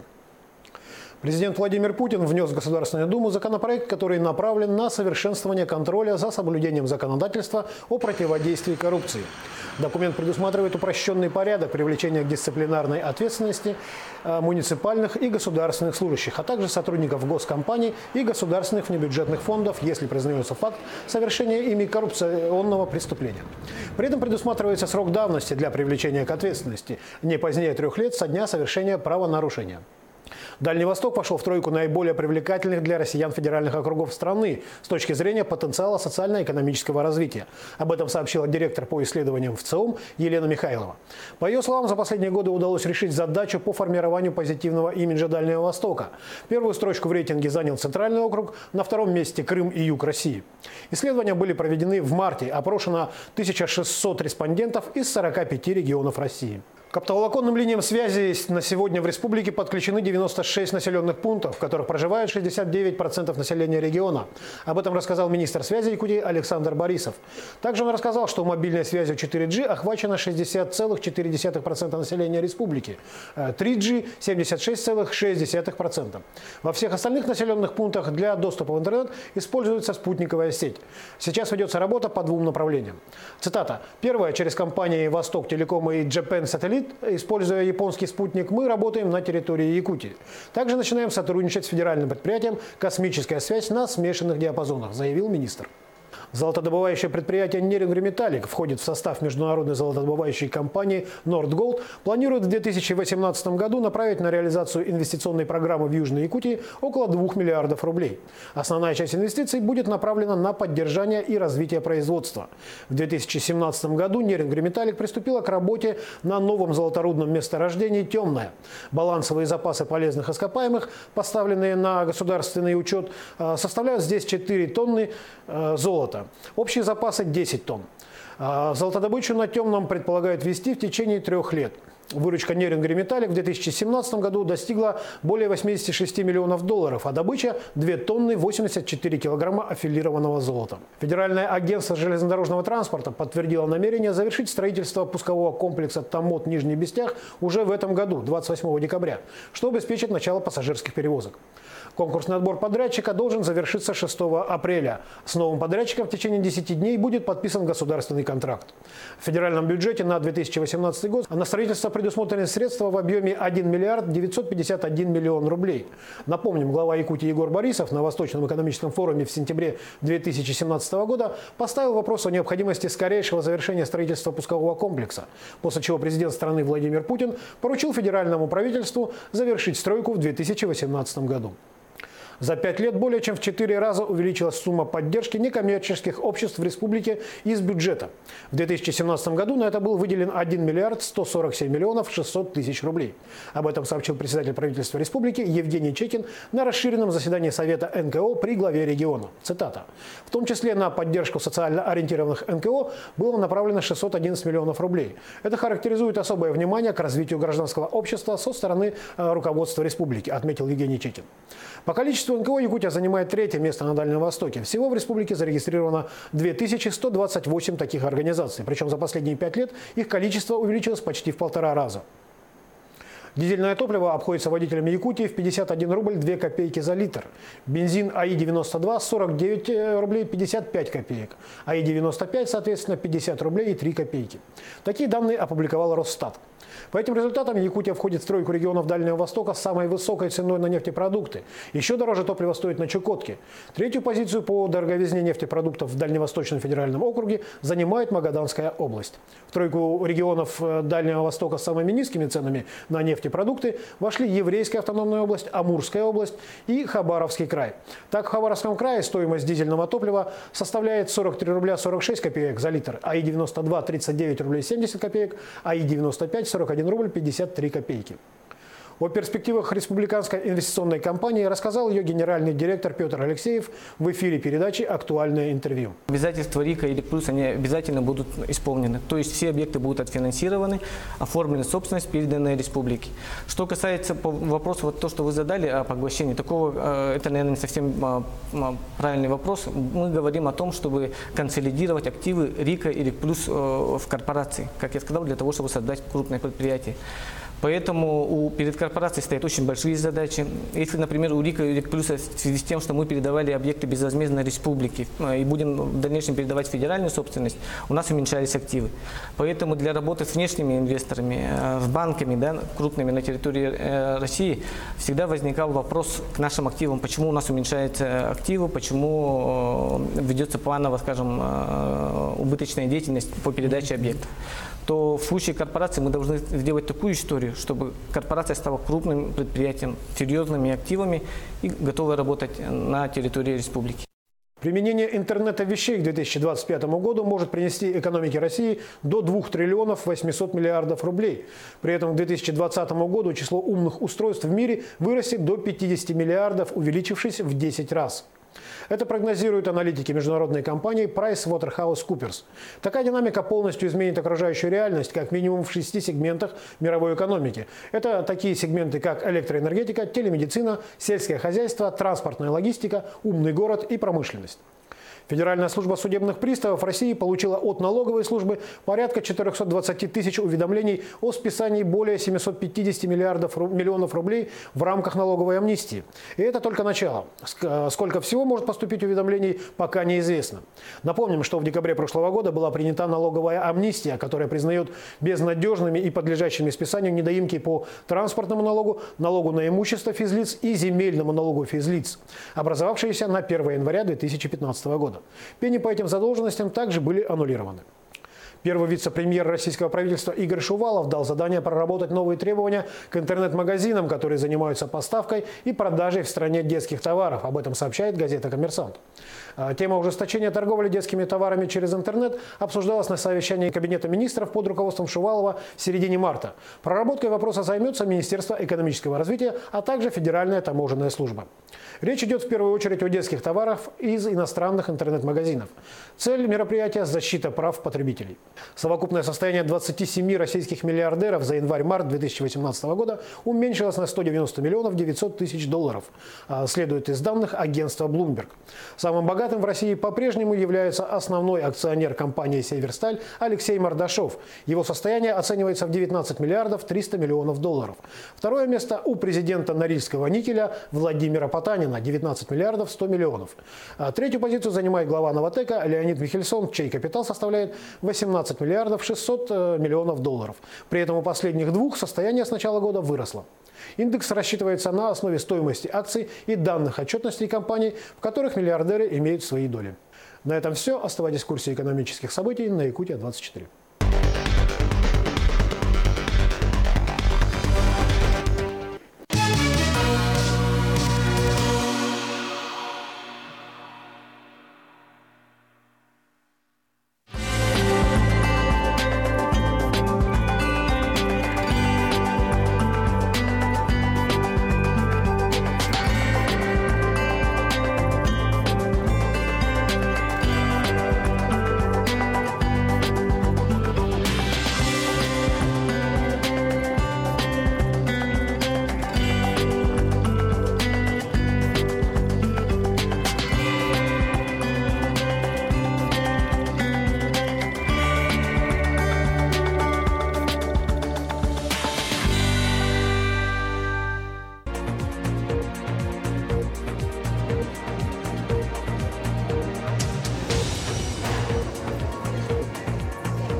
В прямом эфире Якутия-24 вы смотрите «Итоги дня». В студии работаю Влад Давыдов. Добрый вечер. Последствия непогоды. В некоторых районах закрыто движение. В городах произошли ДТП. Коммунальщики борются со снегом. Синоптики отвечают на вопрос, что будет с погодой дальше. Профессия «Спасать жизни». 35 лет отмечает централизованное операционное отделение РБ-2. Каковы показатели и достижения якутских врачей-хирургов? Медэкспо «Здоровье и красота». В Якутске открыли межрегиональную спецвыставку. Какие в этом году товары и услуги предлагают посетителям? Якутян в промышленность. Местных жителей берут на работу активно, однако приезжих специалистов все равно больше. Почему? Репортаж из Алдана. 180 человек из 18 домов в Мирном ведут работу по переселению граждан из аварийного жилья. Какие там намечены планы? И улыбка удачи. Кто выиграл один из главных призов — мотоцикл на розыгрыше телемарафона «Весна на НВК».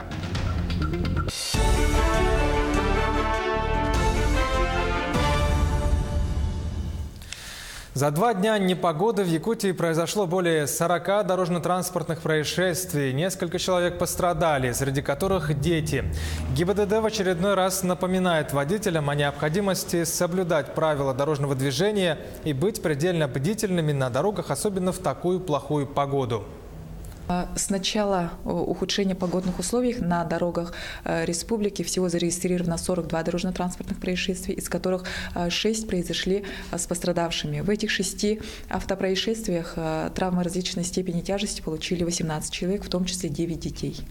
Основными причинами этих автоаварий явилось несоблюдение водителями безопасной скорости в трудных, сложных погодных условиях.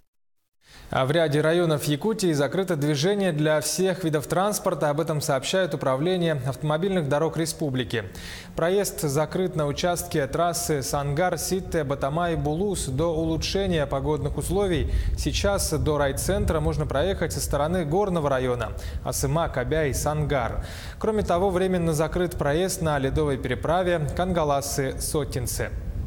На этом участке на всех 3 направлениях работает дорожная техника. Вчера дежурили, сегодня тоже дежурят, но сильный ветер, пурга заметает сразу. Вот как машина проехала, трактора очистили, и сразу же метет. У нас вот сейчас в основном люди ездят на маленьких иномарках, да? Вот передний привод, задний привод, в основном вот такие вот, неполноприводные машинами ездят, и вот они застревают. Первый застрял, второй застрял, и там по цепочке уже идут, и потом пурга метет, сразу остановились и заметает. Прошедший обильный снегопад может усугубить паводковую обстановку. В этой связи власти Якутии заблаговременно обращают на это внимание и ведут необходимую работу. По прогнозам, в республике в зону возможного подтопления подпадают 166 населенных пунктов. Об этом нашему телеканалу сообщил первый вице-премьер Алексей Колодезников. В этом году будет повторяться ситуация в Среднеколымском районе. Это населенные пункты по реке Алазе, Сватай, Аргахтах, Андрюшкино. У нас высокие снегозапасы сформировались в Верхнеколымском районе. Есть угроза и в Абыйском. Традиционно это Алюкминский район, Ленский район, город Якутск, Намский район и Хангаласский улус. Соответственно, мероприятия все подготовлены. Будет сформировано 6 команд традиционно, которые будут работать уже в период половодья. 14 апреля выйдет комиссия республиканская по предупреждению паводка в весеннее время и летнее время по селам Аргахтах, Сватай, Березовка. И в самом городе Среднеколымске проведут предупредительные работы. В том числе из-за последствий непогоды надзорные органы в Алдане выдали 63 предписания по плохому состоянию дорог. К ответственности привлекли несколько должностных лиц, в том числе первого заместителя главы города. По данным с начала года в Алданском районе произошло 16 ДТП, в которых 5 человек погибли, в том числе 2 ребенка, а 23 человека получили травмы различной степени тяжести. Почти в каждом из них сотрудники ГИБДД усматривают причины в виде неудовлетворительных дорожных условий. Сообщается, что администрация не проводила подсыпку и ремонт дорог, а также не убирала снег и наледь с проезжей части. Ну а последствия пурги в Якутске ликвидируют за 1 неделю. По данным, на основных городских дорогах работают 8 бригад. Это 90 единиц техники и 60 рабочих. Все действия транспорта расписаны по минутам. Что сделано и что предстоит? Репортаж с Аргаланы Федоровой.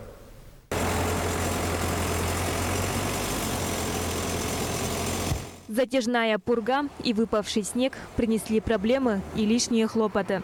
Пробки на трассах, аварии. Бригада дорожников, вооружившись лопатами, работает днем и ночью. В первую очередь расчищают центральные улицы, чтобы снизить накат на автомобилей. Вот эти 2 дня уже много выпало снега. Приходится работать. Наверное, будем работать допоздна. Постараемся убрать побыстрее. Сейчас в основном лопатами. Снег потом чем убирать? Конечно, лопаты. Разгребают снежные кучи. Бульдозеры, погрузчики, самосвалы. Грейдеры убирают снег с улицы. Затем тракторы расчищают карманы остановок и заездов. Каждый погрузчик, каждый самосвал и работники делятся по группам, и каждый по заданию свои улицы убирает. Первая смена с 8 утра до 8 вечера, а вторая смена с 8 вечера до 8 утра работаем. Мы за март, получается, мы вывезли где-то 40 тысяч кубов метра. Загруженный снег вывозят на полигон. КАМАЗы совершают по 15 рейсов в день. Площадь полигона 5-6 гектар. Его заполняют послойно. Когда первый слой заполняется, бульдозер выравнивает снег, затем заливает водой. Собранный за зиму снег высоту может достичь двухэтажного дома. Максимум за зиму 4 слоя снега. С 1 апреля с улиц столицы уже вывезли 4300 кубометров снега. А уборка с дворовых территорий – забота управляющих компаний и жителей частного сектора. Саргалана Федорова, Георгий Григорьев, Якутск. Ну а чего же ждать от погоды в ближайшие дни? По данным Гидромедцентра, уже через 2 дня в большинстве районов ветер и метель прекратятся. Циклон отходит с территории республики. Вот за эти 3 дня максимальная скорость ветра в порывах достигала на территории центральной Якутии до 15-16 метров в секунду. Ну и за эти 3 дня выпало в общем 12 миллиметров снега. Ну, по сравнению с нормой это около 9 миллиметров, выше нормы выпало. С 5 числа повсеместно в центральных, южных, западных районах у нас будет без осадков, без ветра. Ночные температуры будут 10-15 градусов мороза. Ну и днем будет уже от 0 до плюс 5 градусов. К другим новостям. В Мирном загорелся спорткомплекс «Кимберлит». Такова легенда пожарно-тактических учений в столице Алмазного края. Для этого привлекли силы и средства 2 отрядов противопожарной службы и военизированного горно-спасательного отряда. Репортаж нашего СОПКОРа в Мирном Евгения Тайтонова. Сигналом о возгорании спорткомплекса «Кимберлит» дети и персонал спешат эвакуироваться. Уже через 3 минуты подъезжают пожарные. Стало известно, что условный пожар возник в спортзале на 1-м этаже. Центр 6-го. На приеме. По информации представителя объекта, из объекта выведено около 30 человек. Предположительно, в здании еще остались около 6 человек. Проводим разведку на поиск пострадавших, как поняли. В первую очередь все силы пожарно-спасательных подразделений направлены на поиски оставшихся людей и возможных пострадавших. Дверь за дверью, разделившись на группы, пожарные осматривают каждое помещение. Чтобы спастись от пожара, люди в панике могли взобраться куда угодно. И вот первый из 6 человек найден в теплопункте. Спасатели сразу надевают на него кислородную маску и выводят из здания. Пожарные не знали наперед количество пострадавших, которые останутся здесь, и не знали их места. То есть они, как в реальных условиях, обследовали все помещения, обследовали все здание до тех пор, пока не нашли данных пострадавших. Пожарные подразделения, они справились с поставленной задачей. Все отработали замечательно. Тренерский состав собрал своих детей, вывел оперативно на улицу. Ребята оделись и побежали в ближайшее укрытие на рынок. После эвакуации пожар ликвидировали. Казалось, все закончено. Но вдруг дежурный бьет тревогу. В течение 10 минут звено не выходит на связь. Требую отправить резервное звено ГНСС на поиски 921 звена. Вас понял, где вы находились? Где, на втором этаже? Где было? Находились в данный момент на 2-м этаже, с правой стороны здания, с севера, получается. На поиски коллег бросают резервные силы. Через пару минут их удалось отыскать и вывести из здания. Такие масштабные учения в Мирном проводятся каждый месяц. На поиски пропавших и ликвидацию возгорания пожарным потребовалось 20 минут. Евгений Тайтунов, Марьяна Кутукова, Мирный. Сейчас короткая реклама. Оставайтесь с нами и смотрите во второй половине итогов дня. Профессия «Спасать жизни» 35 лет отмечает централизованное операционное отделение РБ-2. Каковы показатели и достижения якутских врачей-хирургов? Медэкспо «Здоровье и красота». В Якутске открыли межрегиональную спецвыставку. Какие в этом году товары и услуги предлагают посетителям? Якутян в промышленность местных жителей берут на работу активно, однако приезжих специалистов все равно оказывается больше. Почему? Репортаж из Алдана. Улыбка удачи. Кто выиграл один из главных призов — мотоцикл на розыгрыше телемарафона «Весна» на НВК 1 апреля.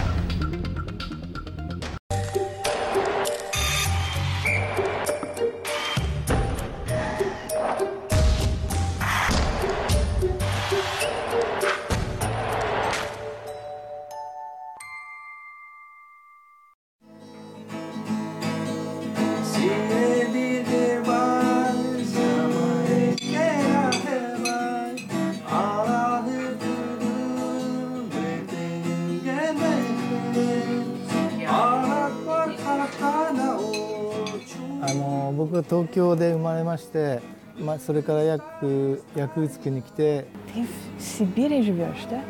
Сказал, ну да. Почему нет? Я приехал в конце 2013 года. How do we greet every time? Come here! Come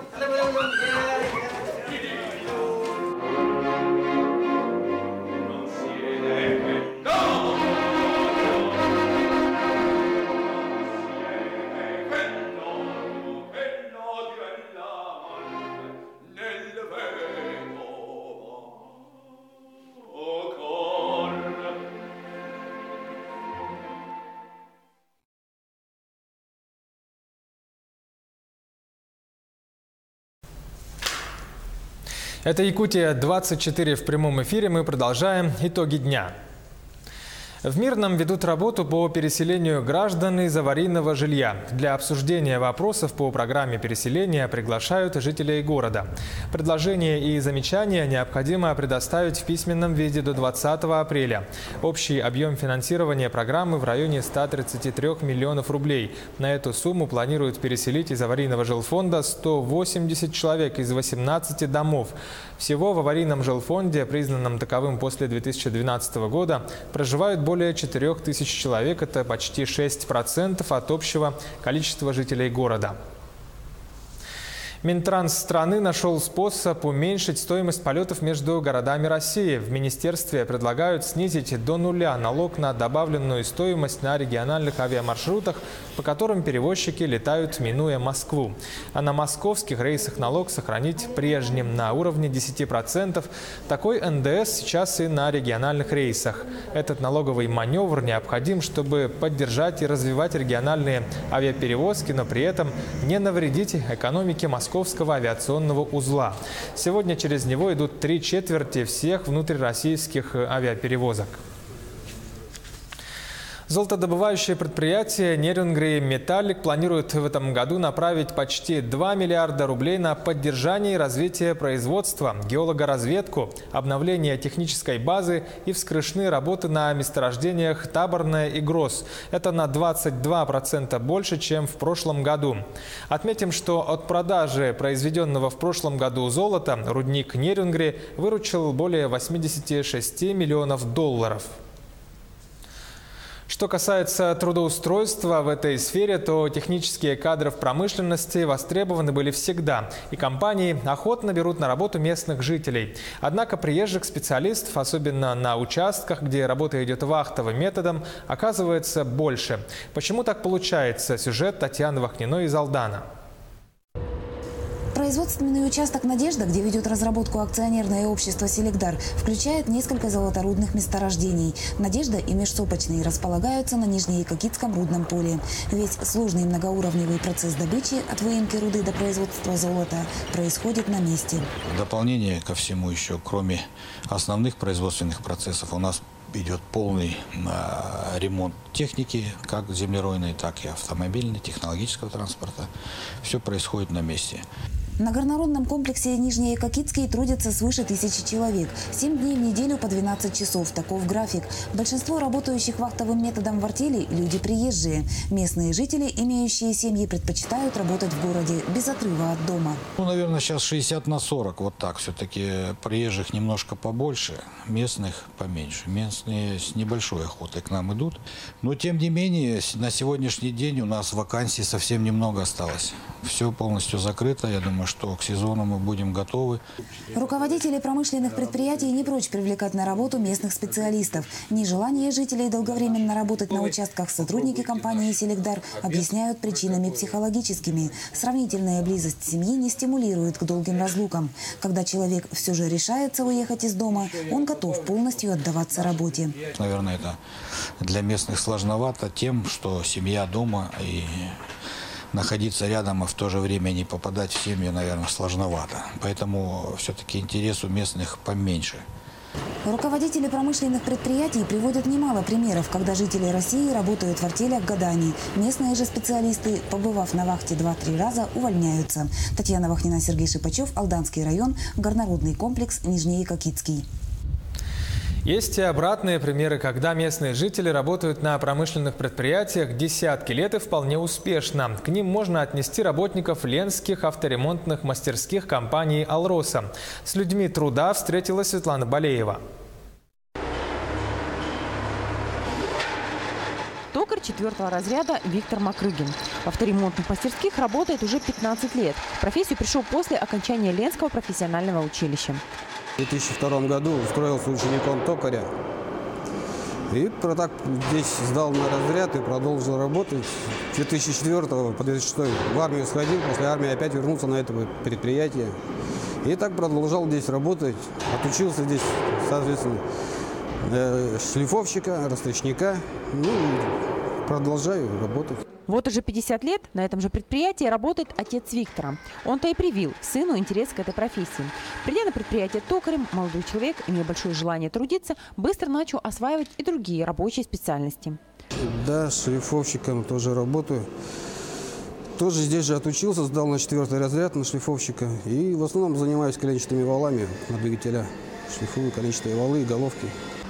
Сегодня Виктор – ценный работник. Как ему это удалось, Виктор отвечает: все просто. Главное – желание трудиться. На предприятии можно обучить человека и без образования. Если у него есть стремление, его научат всему. Еще один молодой и опытный сотрудник предприятия – автослесарь Игорь Киященко. Работает на станции ТО-1, заменяет ГСМ, масла в двигателях, коробках, также проверяет уровень и смазку. Машина наезжает свой пробег, заезжает к нам, мы проверяем уровень масла во всех узлах. И меняем двигатель. Просто сливаем, меняем фильтра, заливаем свежее масло. Ну и смазываем. В гаражном листе указывают, какую работу надо выполнить. То есть просто помазать или поменять масло. А мы уже делаем. Ну и так бывает, что проверяем редуктор, а там масло белое с водой. Тогда уже надо менять его. Вот. Ну и работаем не то, что один машину ремонтирует, а у нас бригада из 3 человек. Вот мы все втроем машину делаем, распределяем, работаем. Игорю подвластна вся техника, будь то Вольво, КамАЗ или трактор. Работать приходится абсолютно со всем подвижным составом. Постоянно в комбинезоне, с грязными руками, пахнущим маслом и мазутом, молодой человек признается, что никогда не жалел о своем выборе и с удовольствием трудится на развитие родного предприятия.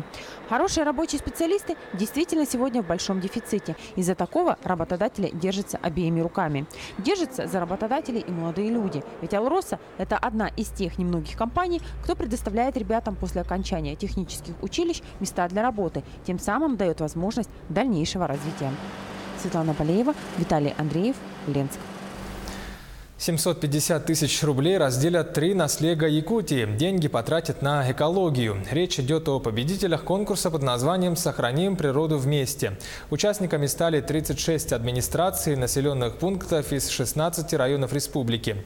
По направлению «Экологический десант» победителями стали Наихинский наслег Усть-Алданского улуса, Ламынхинский наслег Кобяйского улуса и Белецкий наслег Алданского района. Медэкспо «Здоровье и красота» в Якутске открыли межрегиональную специализированную выставку. Какие в этом году товары и услуги предлагают посетителям лечебные учреждения и предприниматели Якутии и России, рассказывает наш корреспондент Оксана Устинова. Жительница Якутска Людмила следит за здоровьем. Пришла на ярмарку, чтобы сдать кровь на анализ, проверить слух. Десятки посетителей выставки смогли пройти флюорографию, выполнить кардиограмму и получить консультации врачей. Сейчас у нас такое время, с таким прогрессом мы шагаем. Люди внимание на себя, на свое здоровье мало внимания обращают. Поэтому такие ярмарки очень нужны. И, конечно, я человек пожилого возраста, и тем более вот все время с внуками. Я вот сюда пришла, чтобы вот проверить себя. Впечатления очень хорошие, прямо столько специалистов и очень много вот таких вот аппаратов. 9-й год выставка объединяет на одной площадке сотни товаров и услуг для здоровья. Профессионалы отрасли делятся опытом, рассказывают о новинках рынка. Компания из Рязанской области на рынке 38 лет. Более 20 тысяч лечебных учреждений оснащены продукцией предприятия. Ультразвуковые мойки, пробирки, портативные физиоаппараты. Здесь мы также показываем населению, как легко применять наши аппараты, пользоваться ими в удобстве дома. Конечно, наши аппараты намного дешевле, но здесь еще есть преимущество, что сервисное обслуживание здесь мы осуществляем у себя на территории России. Как отмечают организаторы, ежегодная выставка стала удобной площадкой для обмена опытом и инновациями. Посетители могут ознакомиться с образцами современного медицинского оборудования, новыми технологиями по профилактике и лечению различных заболеваний. В рамках импортозамещения мы можем гордиться тем, что и у нас в России производится косметика, начали производиться БАДы, товаров для здоровья и так далее, одежда, спецодежда. Это все мы можем производить. В деловой программе Медэкспо запланированы круглые столы, мастер-классы и консультации по питанию. Выставка продлится до 5 апреля. Оксана Устинова, Илья Сыромятников, Якутск. 35 лет в этом году отмечает централизованное операционное отделение Республиканской больницы номер 2. За это время отделение, понятно, претерпело ряд изменений в лучшую сторону. Наш корреспондент Дмитрий Тымыров о показателях и достижениях якутских врачей-хирургов. Так и планировали. А дренаж где будет стоять? Тут дренаж не выше? Сегодня у нас проводится операция опухоль лицевого скелета с прорастанием в переднюю черепную ямку. Одна из сложнейших и редких операций, которые проводят хирурги Республиканской больницы номер 2. Длится 4 часа. Тут же в другом зале экстренное вмешательство по удалению желчного пузыря. Таких операций 30 в день. Свободный зал у хирургов – это редкость. Планировать, как говорится, экстренные операции мы не можем. Сколько обращается, столько операций и производим. Вот примерно, максимально, я скажу, где-то до 50 операций в сутки. В помощь хирургам передовые технологии в области медицины. Компьютеризация и роботы облегчают труд хирургов и экономят драгоценное время. Если раньше был принцип большой хирург, большой разрез, то сейчас маленький разрез и большая хирургия. Это делается эндоскопически, через меню доступа, с помощью новых технологий, с использованием передовых средств, которые у нас в республике есть. Подавляющая часть персонала – молодые хирурги. Хирургами наш центр обеспечен. Появляется очень много молодых специалистов. За последние годы, если я не ошибаюсь, в наше первое, второе хирургическое отделение поступило более 10 человек. В отделении проводят 7 тысяч операций в год, от простого удаления аппендицита до операции головного мозга. Делаются сложные операции в нейрохирургическом отделении. Это сосудистые операции, то есть при разрывах аневризмы. Производятся операции при опухолях головного мозга и спинного мозга. Небольшое операционное отделение, созданное 35 лет назад, выросло в централизованный блок, который оснащен современной техникой. В больнице продолжат улучшать материально-техническую базу. В ближайшее время заменить эндо-, видео- и артроскопические стойки, которые нужны для проведения сложных операций. Главный плюс – уменьшение послеоперационных осложнений, что положительно повлияет на самочувствие пациентов. Дмитрий Тымыров, Павел Пахомов, Якутск. Имя лучшего учителя Якутии 2018 года станет известно 6 апреля. В столице стартовал республиканский ежегодный конкурс «Учитель года». Участие принимают 33 педагога. Интеллектуальное состязание, как обычно, состоит из нескольких этапов. Накануне конкурсанты провели методический семинар, где ознакомили членов жюри со своей творческой работой. На сегодня начались конкурсные уроки с использованием различных технологий. Также в рамках конкурса учителя проведут мастер-классы, продемонстрируют образовательные проекты и встретятся с министром образования республики. 33 участника, но это связано с тем, что в этом году республиканский клуб «Учитель года» проводил свой конкурс «Серебряный пеликан», и победители этого конкурса добавились к общему количеству представителей районов. И еще здесь же находятся победители конкурса «Молодой педагог». Первое задание очного этапа стало называться методический семинар, на котором участник говорит о своей конкретной методической концепции, какой-то такой генеральной линии, на которой потом он будет строить и свой мастер-класс, и свой урок и так далее. Но я думаю, что это правильно, справедливо, потому что по одному какому-то уроку, который выдернут из общей линии, судить о мастерстве учителя невозможно. Накануне, как известно, определились все победители розыгрыша телемарафона «Весна на НВК». Призы были выставлены дорогостоящие, и 5000 купонов народ разобрал быстро. А вот повезло только единицам. Наш корреспондент Кристина Якупова о счастливом обладателе одного из главных призов – мотоцикла. Алло. Алло, бегни стагат то. Ким деңгіні? Атың солың ким дені? Иванова Ксения Ивановна. Ксения Ивановна, да? Жара Ксения Ивановна. Эгардей. Әм бұл беге сандал сазген брахниктағы фирбететтен Матамир мағығынтан бұғырды Минскей матағықылы сүйемілі. Қай өрджін да? Такого резкого поворота Ксения Ивановна не ожидала. Об акции «Весна на НВК» узнала по телевизору и радио. Пришла за купонами за пару дней до розыгрыша. Счастливое число 8 по фэншую принесло удачу. Теперь Ксения Иванова – счастливая обладательница мотоцикла «Минск». Билетов было тоже мало. Уже оставалось-то.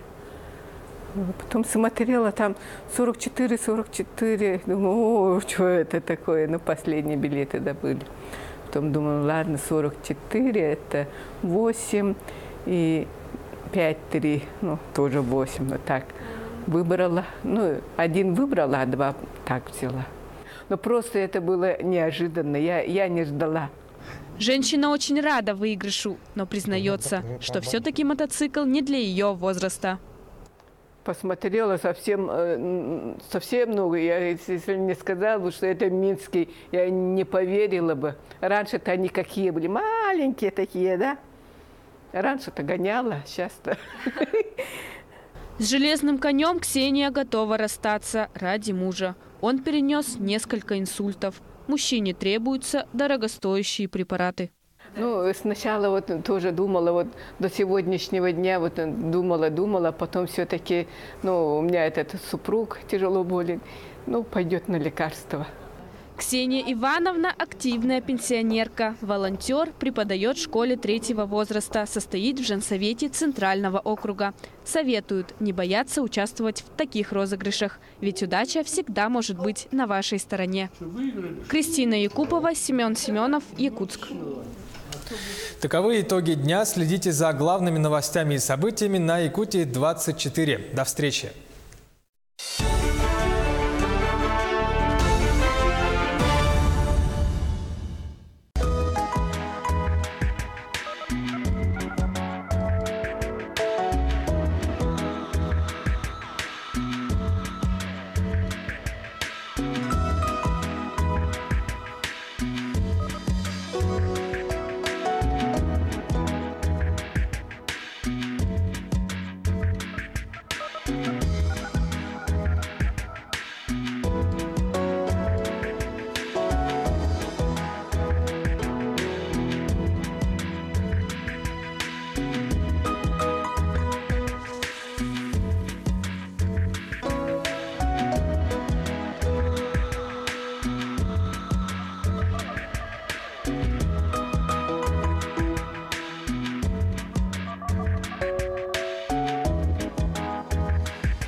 Якутск сегодня.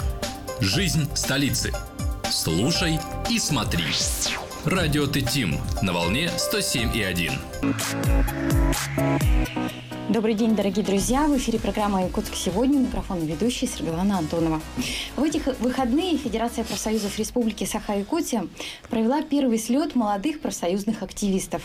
Более 100 участников, специалистов из самых разных отраслей экономики и со всех концов республики съехались в эти дни в Якутск. Мероприятие прошло под эгидой Федерации профсоюзов Якутии, а идейным вдохновителем выступил Молодежный совет Федерации, который как раз и представляют гости нашей студии. Итак, представим их. Это бизнес-тренер, член Молодежного совета Федерации профсоюзов Республики Анна Кривошапкина. Здравствуйте. Здравствуйте. Исполняющий обязанности председателя Молодежного совета Федерации профсоюзов Якутии Ирина Тюргюлева. Здравствуйте. Здравствуйте. И профсоюзный активист, модератор команды «Олимп» Игорь Боцин. Здравствуйте. Здравствуйте. Дорогие друзья, напоминаю, мы работаем в прямом эфире. Вы можете дозвониться к нам в студию по телефону 32 2066 32 11 66. Ну что же, мы начинаем наш разговор. И, конечно же, как мы сказали ранее, слет молодых профсоюзных активистов республики был проведен впервые. И именно поэтому он представляет особый интерес для нас. Расскажите, пожалуйста, об участниках слета, вообще как они были отобраны. Давайте Ирине предоставим слово. В этом году мы провели первый слет молодых профсоюзных активистов, идея которого была предложена самими же участниками летом прошлого года на еще одном нашем крупном мероприятии «Профстарте». В этом году слет планировалось провести, как апгрейд молодых профсоюзных активистов. Мы хотели их, сподвигнуть, может быть, на новые формы работы. Вообще цель слета заключалась в том, чтобы мы хотели сформировать именно конкурентоспособного молодого специалиста с активной жизненной позицией. Вот это наша была главная, основная цель. И для этого мы собрали на нашем слете более... Сколько у нас получилось? 95 участников, 10 модераторов и 10 экспертов.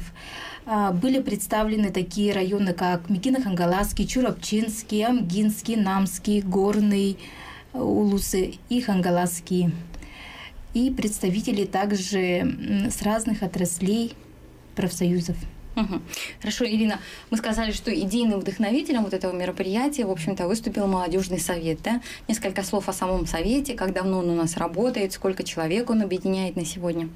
Молодежный совет наш был создан 10 лет назад и объединяет на сегодняшний день 48 членов Молодежного совета, представителей тоже из разных отраслей.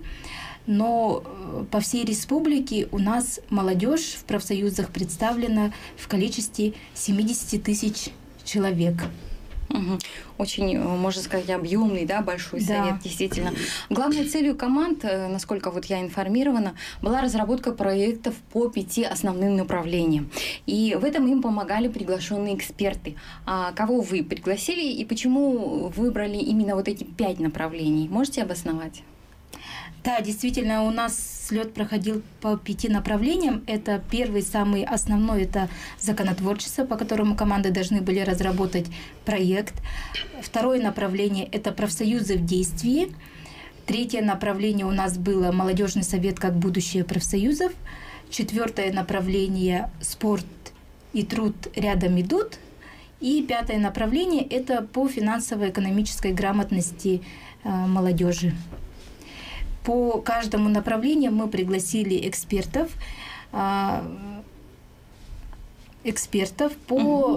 которые представляют, допустим, если брать по законотворчеству, экспертами у нас были представлены депутаты Якутской городской думы, депутаты Государственного собрания Ил-Тумен и правовые инспекторы Федерации профсоюзов. И также по каждому направлению были отобраны как раз эксперты, лекторы, которые непосредственно работают по данному направлению.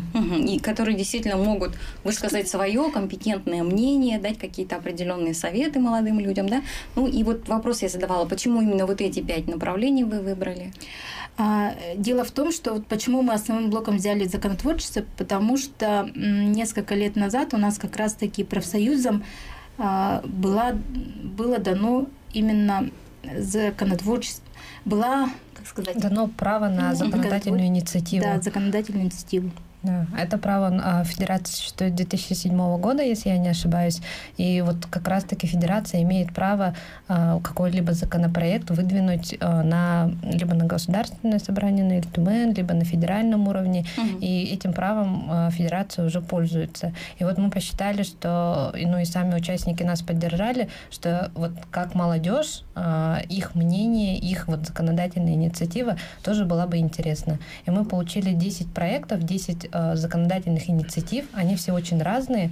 И вот планируем, по крайней мере, в ближайшее время уже их рассмотреть и подать, соответственно, на реализацию. Что касается остальных направлений, они также вот были обусловлены, может быть, актуальностью, да, необходимостью? Да, по всем остальным. Ну вот сейчас, допустим, если брать спорт и труд рядом идут, то у нас сейчас на сегодняшний день актуально стоит сдача ГТО. И у нас вся молодежь, это работающая молодежь, которая готова поддержать это направление, и все вместе, и как раз-таки на слете были предложены идеи, как все-таки поднять молодежь, чтобы они все вместе шли сдавать тот же самый ГТО. Ну и были предложены отдельные проекты по здоровому образу жизни. То же самое по финансово-экономической грамотности. Многие не знают даже, из чего складывается их заработная плата, как ее правильно высчитать. И все это было как раз-таки дано участникам от экспертов, данная информация. На первом профсоюзном слете вами, организаторами, были внедрены современные формы проектной работы. Расскажите вот об этих нововведениях. На первом слете мы хотели сделать так, чтобы участникам было интересно, и как раз-таки применили в первый раз технологию World Cafe. Это фасилитационная сессия обсуждения в форме в неформальной обстановке, когда используется творческий подход ко всех участников, и можно вот в такой творческой неформальной обстановке поговорить с экспертами. Каждый эксперт занимал у нас определенный стол, каждая команда проходила 5 столов, соответственно, по 5 темам. На каждом столе они задерживались 15 минут на лекцию и 20 минут на практику. И вот обработка сразу вот этого тандема теория и сразу же практика, она позволила очень быстро и вот в сжатые сроки обхватить огромный объем знаний. И за счет того, что это была не чистая лекция, не чистая теория, а вместе и отработка на практике, то участники глубже и лучше поняли эти теоретические данные, например. Да? По всем темам наши эксперты отработали просто на отлично, огромная им за это благодарность. Они рассказали, вот вроде бы 15 минут очень сжатое время, да, очень короткое, но тем не менее все они справились. Для них эта форма World Cafe тоже была в первый раз применена. Мы их тоже обучали, организовывали, объясняли. Все наши участники тоже прошли обучение, в том числе наши модераторы. Для них мы организовывали отдельные подготовительные курсы. Они проходили это обучение. Соответственно, вот общими усилиями это World Cafe у нас сработало. По итогам этого World Cafe мы получили порядка 50 наглядных материалов той теории, которая была дана экспертами, то есть практические задания. Все их мы будем объединять, и у нас получится очень такая красочная, созданная самими же участниками слета методическое пособие по всем 5 направлениям, и мы их размножим и всем участникам нашим раздадим, чтобы у них это все на руках тоже оставалось. И вот эта World Cafe, она позволяет за очень короткий промежуток времени изучить очень большой объем знаний и при этом сделать это в такой свободной игровой форме, за счет чего вовлеченность участников, в том числе нашего слета, она очень высокая. Соответственно, там никто не скучает, никто не сидит без дела. Есть даже основное правило World Cafe — не сидеть в сторонке. Угу. Действительно, быть вовлеченным в действие – это главное. Но кроме того, что вот вы сказали, в слете принимали участие не только эксперты, но были еще и модераторы. А вот каким образом вы определяли, кто действительно способен стать модератором, а кто нет? Модераторов мы выбирали очень долго, очень тщательно. Это были наши самые-самые активные представители профсоюзной молодежи, те, кто в определенные периоды своего времени был председателем молодежного совета, давно уже является представителем профсоюзной молодежи. Ну и те люди, в которых мы были практически уверены в том, что вот их знания, их опыт, они вот как раз-таки участники и нашего летнего форума «Профстарта», они могут, и действительно они это доказали. Отбор шел долго, практически до последнего дня. Да, вот можно сказать отдельное слово по модераторам. Как раз-таки особенностью этого слета заключалась в том, что именно на этом слете мы хотели, чтобы модераторы и передали свой опыт, уже накопленный молодым профсоюзным активистам, поделились своими впечатлениями уже о своей, прошлой, профсоюзной деятельности, молодежной именно, да. И вот такая преемственность, мне кажется, она дала свои результаты, и многие уже смотрели на своих модераторов не как на людей, которые вот тоже их, допустим, даже ровесники, да, а уже с точки зрения как имеющих огромный опыт именно работы с молодежью и которые давно уже в профсоюзе. Ну вот, насколько я знаю, Игорь у нас был модератором. Вообще, насколько богат твой профсоюзный опыт молодежного лидерства? Я профсоюзную деятельность свою начал с 2014 года, совместно с трудовой, так и получилось. И в 2015 я уже стал председателем Ленского Баскомфлота, это профсоюз речников, то есть работников речной отрасли. В том же 2014 году я стал членом молодежного совета Федерации профсоюзов. Вот так у меня бурно начался мой 2014 год. Интересно. В 2015, вот как я уже сказал, уже стал председателем. То есть мне высказали доверие, чтобы я представлял интересы молодежи речной отрасли. Сколько у вас молодых активистов работает в совете? В нашем, я был, сейчас оговорюсь, с председателем с 2015 по 2017 год. Было больше 20 человек, то есть постоянных членов, которые активно работали, принимали везде участие. Хорошо, дорогие друзья, сейчас мы прервемся на небольшую рекламную паузу, после чего вновь продолжим наш разговор. И сегодня наша беседа о прошедшем первом слете молодых профсоюзных активистов. Не переключайтесь, оставайтесь с нами, присоединяйтесь к нам, звоните в студию по номерам 32 2066 32 11 66. Будьте с нами.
Дорогие друзья, мы продолжаем программу «Якутск сегодня». У микрофона ведущая Светлана Антонова. И сегодня наш разговор о первом слете молодых профсоюзных активистов, который прошел в эти выходные в столице республики. Итак, гости нашей студии – это представители Молодежного совета Федерации профсоюзов нашей республики.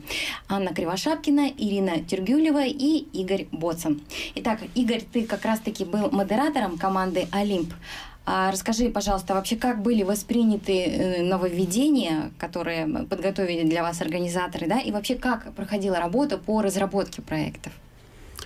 Ну, скажу, для участников это был сюрприз, приятный сюрприз, потому что все новое, интересно. Вот, они, конечно, не ожидали, что в таком темпе, в таком ритме им придется работать именно интеллектуально. Но в целом им понравилось. То есть это было, так, знаете, дедлайн у нас был такой, в режиме которого они вот интенсивно работали очень. По части, как мы работали над проектами, ну, мы сразу, я как был модератором, также руководителем команды, мы разбились по проектам, их было 5, нас было 8 человек. Мы распределились по проектам и тоже в заданное время проводили мозговые штурмы. Сначала определили темы актуальные, выписали их, потом уже совместно выбирали из вот этого списка представленных тем.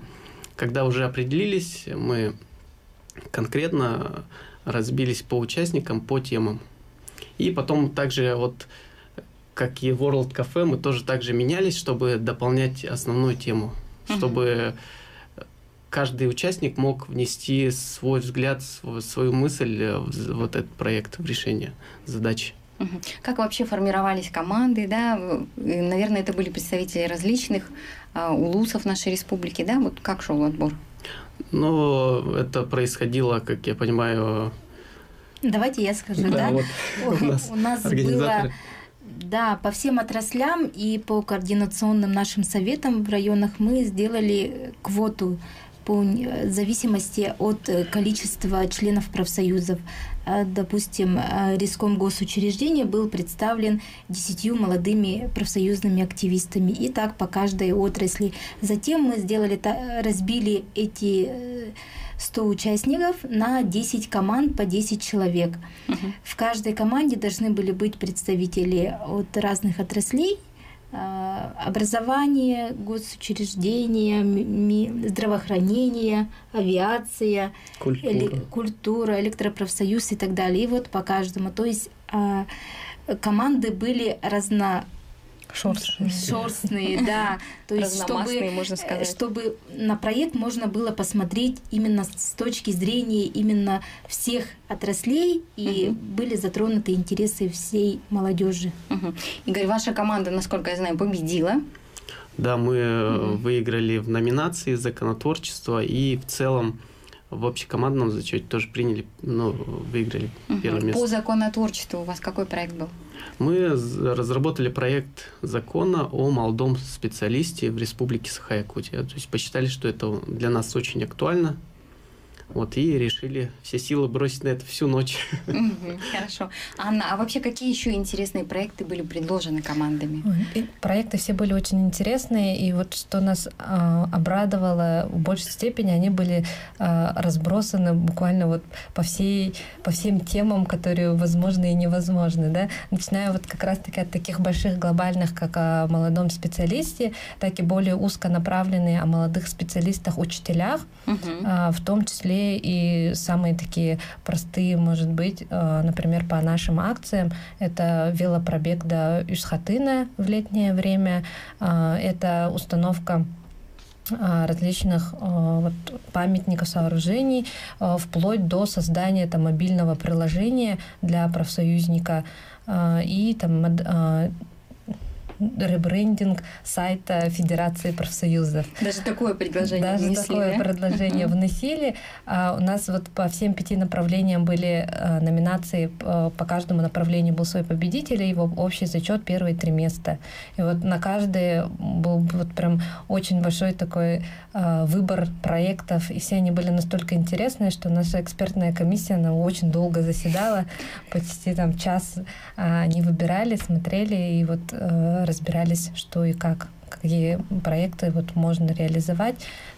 Все критерии мы устанавливали заранее, оценки. И вот один из самых главных, например, по законотворчеству критерий был реализуемость.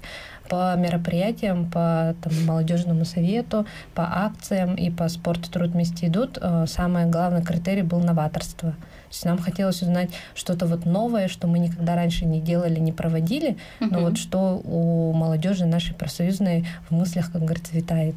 Действительно, очень много интересных проектов вам удалось увидеть, наверное, да, услышать в эти дни. А вообще, что еще интересного происходило во время слета?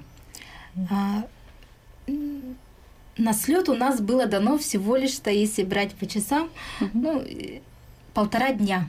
12 часов слет уже был завершен. В субботу на целый день работа в World Cafe, работа в группах по проектам. И в завершение у нас, так как все-таки это молодежь, хотелось презентовать. И были даны домашние задания заранее. Да? Команда должна была представить творческую визитку, связанную с профсоюзом. И это, конечно, было ярким таким пятном на слете, когда команды за очень короткое время подготовились и презентовали свою команду с песнями, танцами. И, конечно же, было внутреннее содержание, именно профсоюзная тематика. Помимо творческих визиток у нас проходила такая, скажем, квест-игра с элементами дополненной реальности, которые мы обязательно в течение года проведем не только для участников слета, но уже и, возможно, для всех членов профсоюза, и не только, возможно, и для горожан, да. И обязательно ждите анонсов по этой игре. А так, в рамках слета это была такая тестовая игра, которая показала, что ее вполне возможно провести именно в рамках города. Вот, суть игры заключалась в том, что по всему зданию Соснового Бора мы расклеили наклейки. Нужно было скачать приложение уже готовое. И наводя на эти картинки, на эти наклейки, выводилась информация о профсоюзах. Там абсолютно простая, очень легкая, но информативная. Это была тоже часть нашей образовательной программы. И вот насколько это было интересно, что все прямо ходили, бегали, искали по всем углам, по всем закоулкам эти наклейки. Было очень интересно, и вот как раз-таки одно из предложений участников было, чтобы эту игру размножить по всему городу. То есть представьте себе, вы там приходите в кафе, видите там какую-то наклейку очень интересную с профсоюзной тематикой, наводите на нее свой смартфон и тут же узнаете о своих правах, льготах, гарантиях и так далее, что вы можете получить, вступая в профсоюзы. То есть это своеобразная лепта, наверное, в дело информирования о деятельности тех профсоюзных организаций, да? Да, конечно. Вот уже сегодня, подводя итоги, что вы можете сказать? Получили ли вы именно то, что хотели? На ваш взгляд, слет состоялся именно таким, каким вы его задумывали? Да.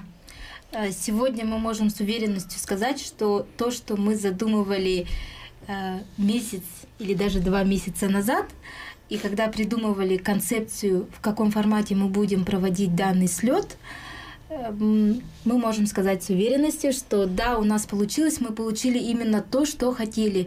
Мы хотели получить реальные проекты, много проектов, которые в последующем мы будем их реализовывать и с участниками этого слета, и с членами молодежного совета. И я думаю, Аня тоже скажет, потому что она была как раз-таки инициатором, идейным вдохновителем именно этого формата World Cafe. Пожалуйста, Анна. World Cafe в своей работе я применяю уже не первый раз, потому что работаю в центре «Мои документы». У нас обучающая часть очень сильная в этом плане. А вот так, чтобы для 100 с лишним человек его проводить, вот это было действительно в первый раз. Мне самой очень это понравилось. И вот мы собирали листы обратной связи по итогам всего слета у всех участников. Вот вчера только закончили их обработку. И там вот, что самое приятное, это вот получить реальные отзывы от самих участников. И у нас вот 100% удовлетворенность всех участников слета. Им всем очень понравилось. И вот и сам формат, и наполнение, и образовательная часть, и наши эксперты, и наши модераторы, вот они нас не подвели, как говорится, да, и стали вот действительно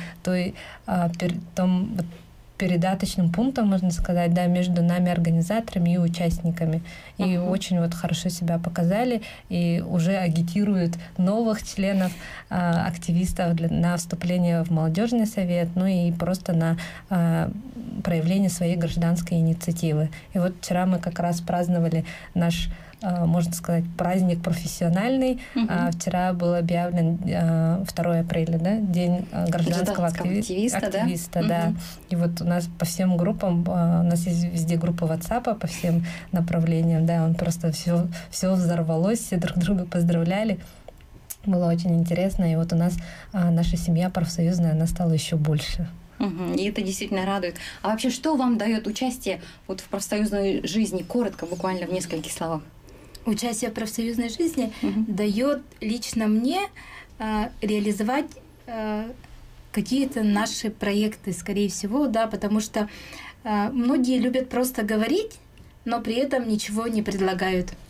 А как раз-таки общественная организация и вот позиция гражданского активиста тебе позволяет все-таки не просто говорить, а уже что-то делать. И вот это, мне кажется, отличает как раз-таки гражданского активиста от обычного гражданина. И, Игорь, буквально несколько слов о том, что мне дает, да? Да, что тебе дает. Ну, тоже я соглашусь с Ириной. Мне всегда хотелось что-то делать. Еще со времен школы. И в том же личностный рост. Хорошо. Спасибо за то, что вы действительно пришли к нам в студию, рассказали о том, как прошел первый слет молодых профсоюзных активистов. Дорогие друзья, это была программа «Якутск сегодня». Ее подготовила и провела ведущая Саргалана Антонова. Всего вам доброго. До свидания.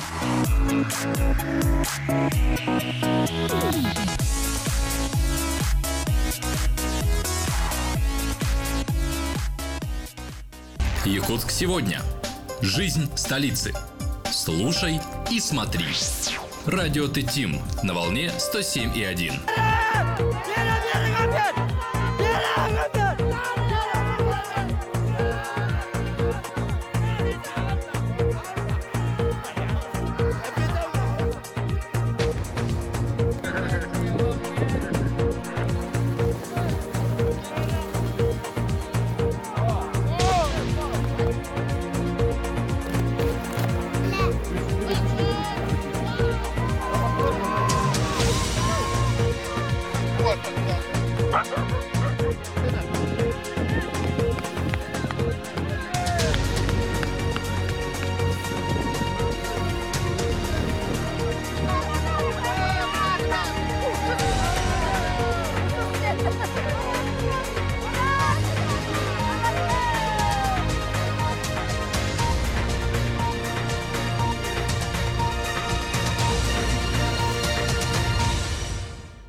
Здравствуйте, в эфире новости, в студии Юлия Великодная.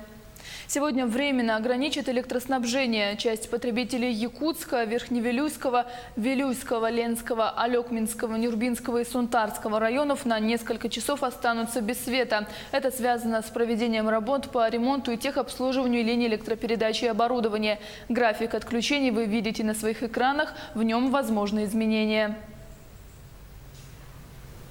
Чего ждать от погоды в ближайшие дни? По данным Гидромедцентра, уже через 2 дня в большинстве районов ветер и метель прекратятся.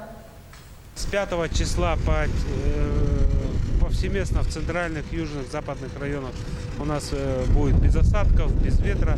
Ночные температуры будут 10-15 градусов мороза. Ну и днем будет уже от 0 до плюс 5 градусов. В Якутске презентуют первый опытный образец самолета ТВС-2 ДТС. После демонстрации летных и технических возможностей эксперты авиакомпании «Полярные авиалинии» дадут комментарии по усовершенствованию модели для эксплуатации в арктических условиях. Напомним, следуя соглашению, в период с 2021 по 2025 годы авиакомпания «Полярные авиалинии» получит 200 самолетов, которые будут выполнять полеты по местным маршрутам региона, включающим в себя более 120 посадочных площадок и вертродромов и 32 аэропортов.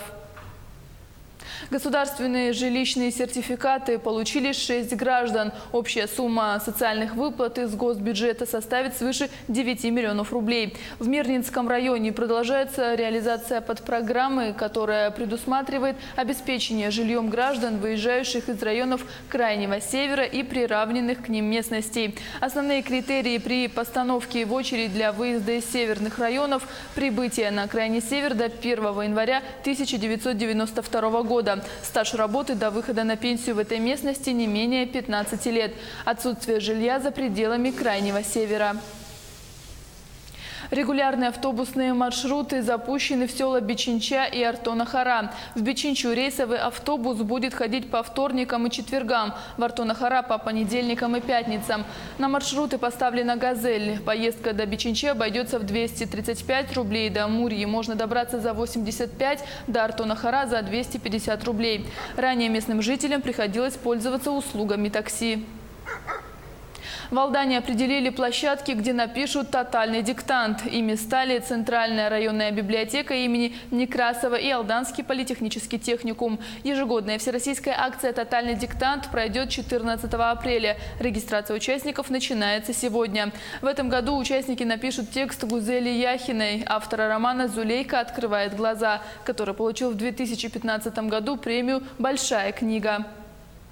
Бассейн «Самородок» сегодня отметит 30-летний юбилей. В торжественном событии примут участие победитель Олимпиады по лыжным гонкам Никита Крюков и финалист первенства мира по плаванию Антон Тищенко. «Самородок» был основан 4 апреля 1988 года. Инициатором выступил известный государственный и общественный деятель Тарас Десяткин. Торжественное мероприятие состоится в 11 часов в плавательном бассейне «Самородок».